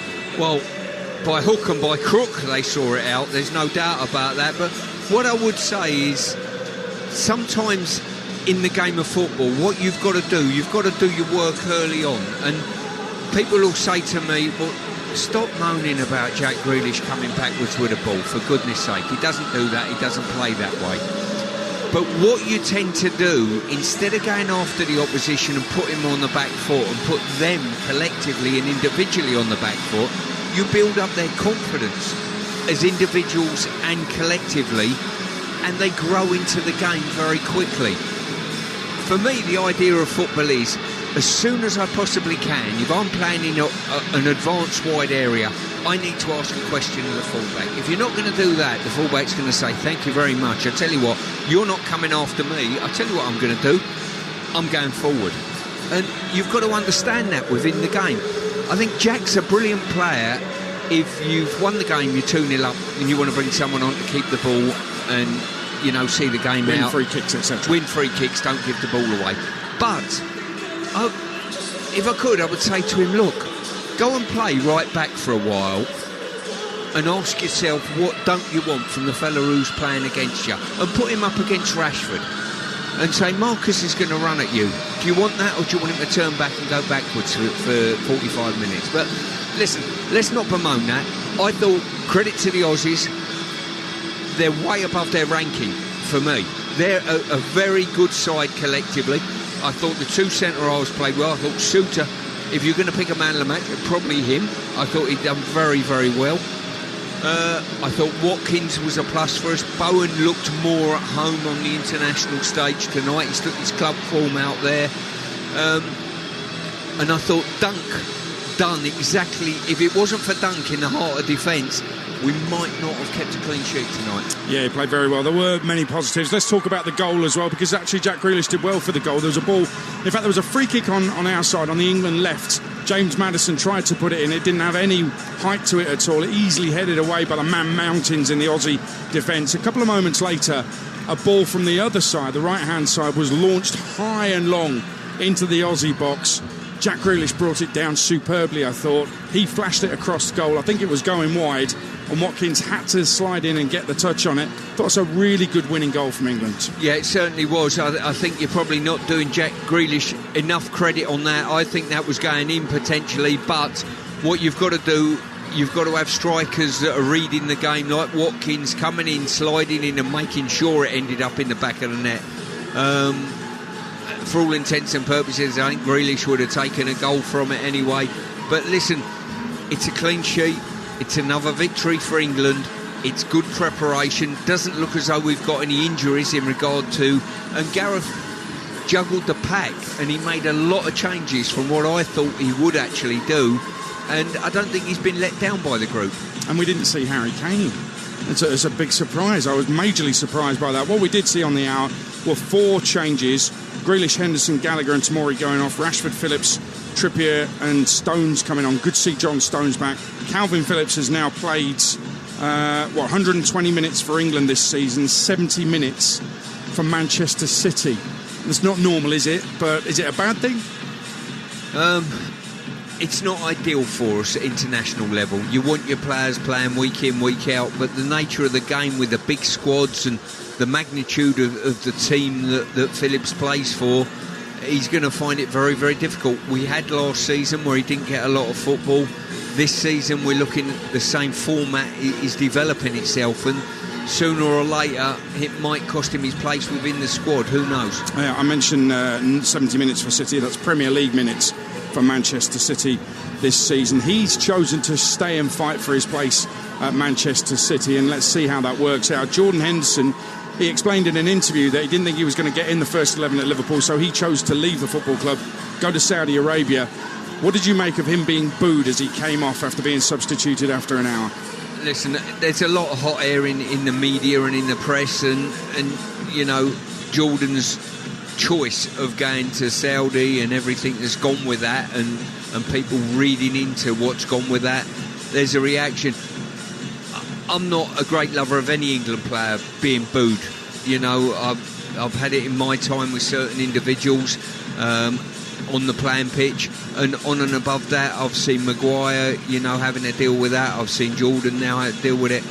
I think they're delivering such a good product collectively, the England team, that I'm extremely proud of all of them. I can understand the reasons he was booed, but I think that, and we then heard Harry Maguire's song being sung loud and proud as he warmed up.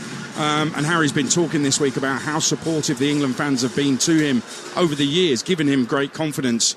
You know what? I think that Gareth Southgate, in his time, I mentioned before how this is the longest, by far the longest period England have been in the top 5 in the world rankings under Gareth Southgate. I think it was previously 6 months. I think it's 5 years this month that England have been in those world ranking top 5s. That's an amazing feat and just shows how much improvement there's been under Gareth Southgate. And given that, and Jordan Henderson's been a big part of that, given all of that, I think that regardless of what's happening off the pitch, when they're on the pitch, and I accept he was coming off the pitch at the time, but when they're playing for England wearing the shirts, I think there's enough in the bank under Gareth Southgate for the fans to just hold back, not boo, and just wait and see what happens at the Euros next summer. I totally agree with you. I don't see any reason to boo this team, because I remember there's a lot of probably individuals that actually do boo are not old enough to know what it was like to actually play and be a part of this, and the toxic atmosphere that was around the England setup, and players maybe didn't want to go. And you see players of yesteryear talk about the pressures of playing for England and not enjoying the experience. I don't get that impression with any of these players, that they don't enjoy and you don't see Henderson not turning up or Maguire not turning up, even though they're under the spotlight of a bit of harassment potentially. They turn up and they want to be part of this, and they'll win the fans over eventually. That's the nature of them. Yeah, I totally agree. I think it's worth reiterating the point. He was booed because of what's perceived as the political stance that he's taken, the communities that he's turned his back on by making the move that he has after what he had said in the past. That's the perception. I'm not saying that's my perception, but that is the perception, and that is why, by an isolated number of England supporters, he was booed. It has nothing to do with his footballing abilities, performance tonight. It was purely down to that. And we were expecting it. I don't know whether that is point made, whether it would be like that on Tuesday. My guess is actually that it wouldn't be, but I might be wrong. So. It is a qualifying Tuesday. We'll be here on Talksport. It starts at 7, our coverage. Italy, the opposition here at Wembley on Tuesday night. Join us for that. We will be getting reaction. Faker Others, our English correspondent, will be interviewing England players and the manager, Gareth Southgate. That'll be with us on this show before 10 o'clock, or on the Sports Bar Weekender with Adam Cattrall and Jermaine Pennant coming up after 10. And you might want to get your calls in 03717223344. And no doubt, I've done many a post-match England phone-in, and there's always been negatives regardless of the result. There's seemingly always been negatives, and it's good to chat about those things. Everybody's entitled to an opinion. But Stuart, let's talk about a couple of those positives you mentioned. Jared Bowen, I thought he was unlucky not to be in the last squad. He's back in this squad, and he made the most of that, particularly in the first half. Yeah, I totally agree. If you've got a player on one side that's not going to be as offensive as you'd like, the other winger has certainly got to get on the front foot and go beyond, either with or without the ball. I thought Jared took his club form, which has been particularly good this year, onto the international stage. So he'll be pleased with that. Especially, as you pointed out earlier, he's played in 4 England caps before now and not won a game, which is almost impossible to do, to be fair. In this era, yeah. Exactly. he ended up getting called up and getting involved in probably the worst 4 England games you could possibly get involved in. But he would have enjoyed this experience, I think. Colwell, that opportunity to have him at left back as well, I think he deserved his starting berth here. Dunk, I thought, was outstanding in the last couple of internationals and took his form once again into the game and done himself no harm. So there were some real positives. And Watkins, arguably, if we're picking a man of the match for England, I think Ollie Watkins is that man. Yeah, he made some great runs, and obviously there was the goal that he possibly nicked off Jack Grealish that won the game for England in the end. The centre-back situation is really interesting. John Stone's coming back today. If he's fit, it's a given he's in. Obviously, there's questions about Harry Maguire, and Gareth has said it's not ideal that he's not playing for Manchester United. My personal view is that I don't want Eric Ten Hag picking the England team. So if Eric Ten Hag doesn't think Maguire's worthy of a place in the Man United lineup, I think that's a little bit irrelevant. If Gareth thinks he's worthy of a place in the England lineup, that's more relevant, isn't it? I think Maguire and Stones are his preferred two centre-half pairings at the moment until someone puts them out of the team. Big game experience as well, tournament experience. How much does that count for? It's massive, to be honest with you. And listen, Harry Maguire went to the last World Cup under a massive cloud outside of this England football bubble. Outside, not internally, outside of it. And he conducted and played himself in an exemplary manner, in my viewpoint. Faker Others did an interview with Mark Gahey this week where he said just having Harry Maguire alongside him when they were playing recently lifted him. He suddenly felt, oh, OK, I can play my game. I can pick passes from centre-half. I don't have to panic because Harry's alongside me. I think with what you're talking about within the England bubble, it's very different to the outside perception. I think all of the players respect Harry Maguire. But the form of Gahey, who I thought played well for England when he got a chance, and of Dunk tonight, has meant there's options for Gareth Southgate, and Harry Maguire has to be observant of that.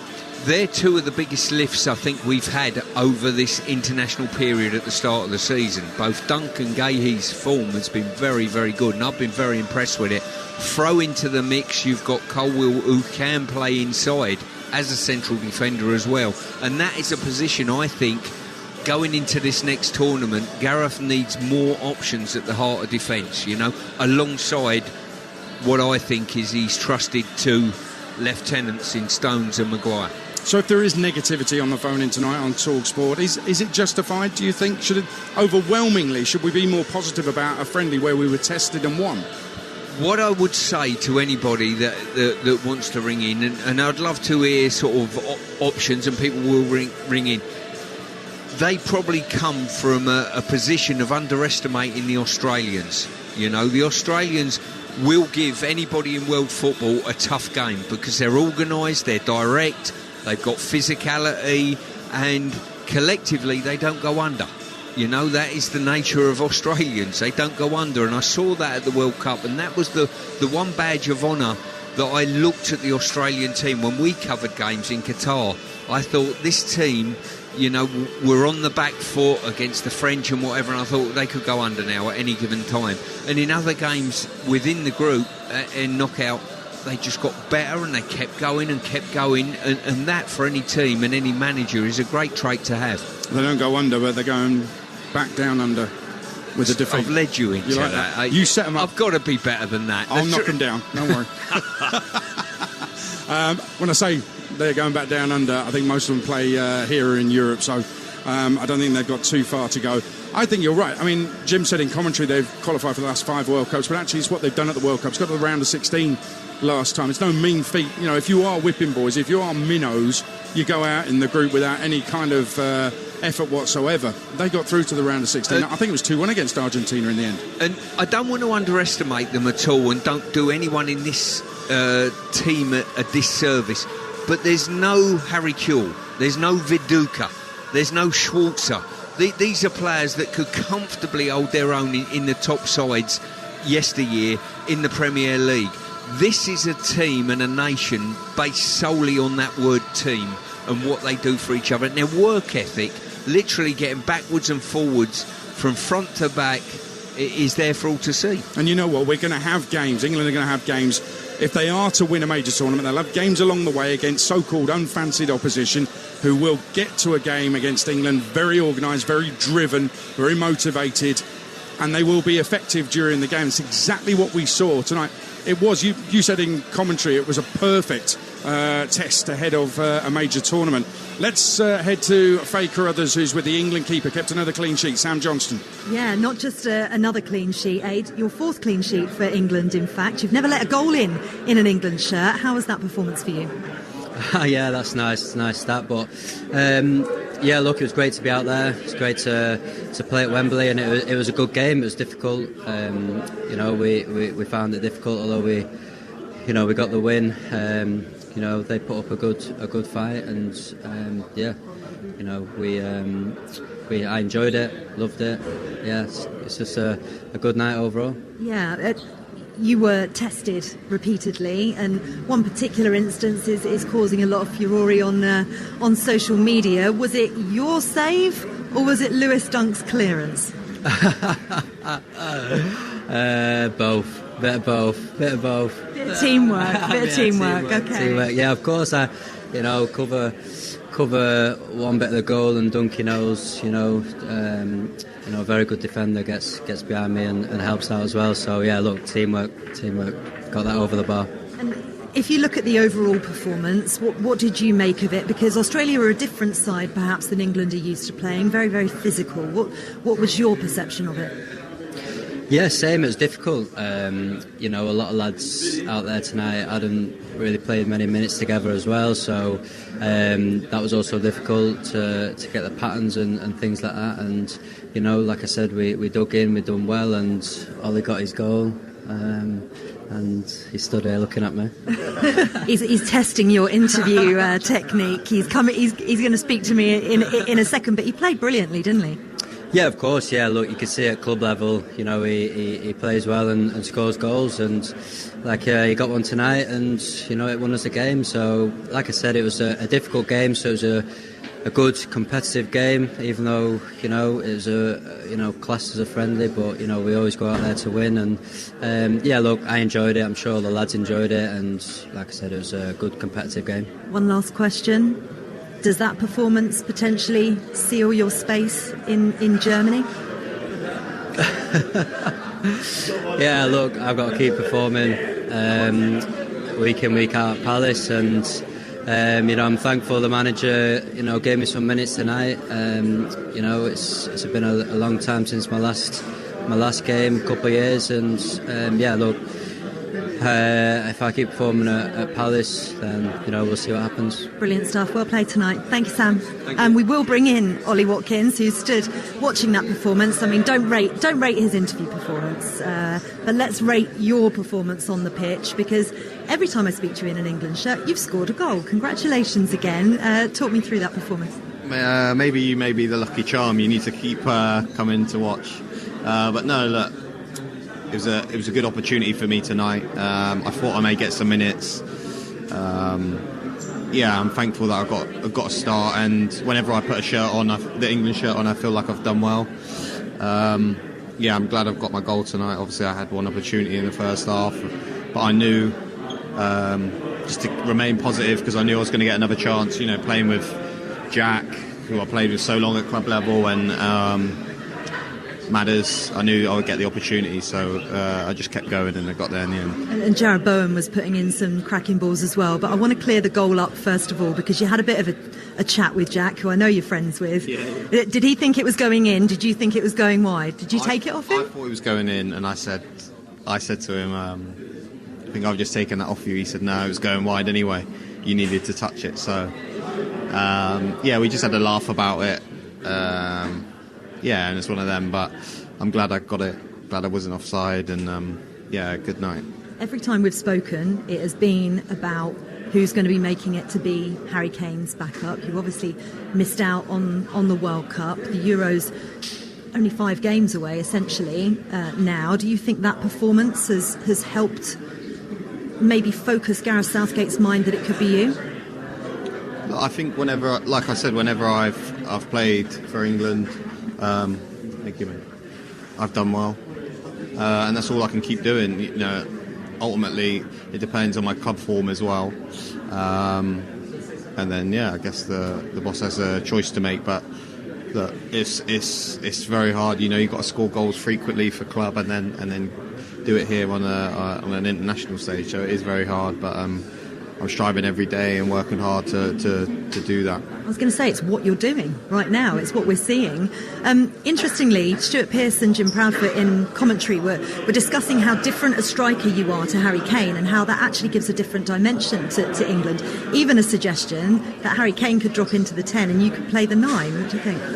Yeah, see, we've got different strengths. He can drop deep, and he's got unbelievable passing abilities. I've not got that in my locker, so I know that I can stretch defences and cause them a problem. And when you've got players like Jack, who like to dribble with it, they're gonna slide me through. So we've got different strengths, but I just do what works for me, and keep going. Well, it worked well tonight. Congratulations, Ollie. Thanks very much. Thank you. Faye, thank you very much. Terrific interviews there. Ollie Watkins with the goal for England, the winner. Grealish said his effort wasn't going in. He may be right, but it wasn't exactly David Nugent nicking Jermaine Defoe's goal all those years ago, was it? Gareth Southgate will be interviewed by Faye on the Sports Bar shortly. Elsewhere tonight, France, Belgium and Portugal all qualified for the Euros. The Republic of Ireland lost. They cannot now qualify. I'm back tomorrow at 5 on Talksport, live from Old Trafford for the Super League Grand Final. Live commentary of that on Talksport. There's live football tomorrow. We've got 2 from League 2 on Talksport 2. 12:30, it's a derby as top of the table Notts County take on 5th place Mansfield. Then at 3, Wrexham in 7th take on Salford, who are in the bottom half but looking for a 3rd straight win. Sports Bar Weekender with Adam Cattrall and Jermaine Pennant coming up with your reaction to the game. 03717 223344. England back here Tuesday for a qualifier against Italy. They might qualify themselves. You can hear that live on TalkSport. Join us at 7 tonight. 10 changes for England, decent chances for Australia, but Ollie Watkins made sure it was a win for us Poms. Live on TalkSport. Alexander-Arnold swinging one, too deep for Dunn. Grealish, and it's put in, and England lead. Ollie Watkins sliding into the far post is there to score. Jack Grealish whistling a cross-come shot towards the far post. It may well have been going in. Watkins not in a position to take any chances. Slides in, bubbles it in. England have not been great, but they lead, courtesy of another international goal for Ollie Watkins. 2-2 for him.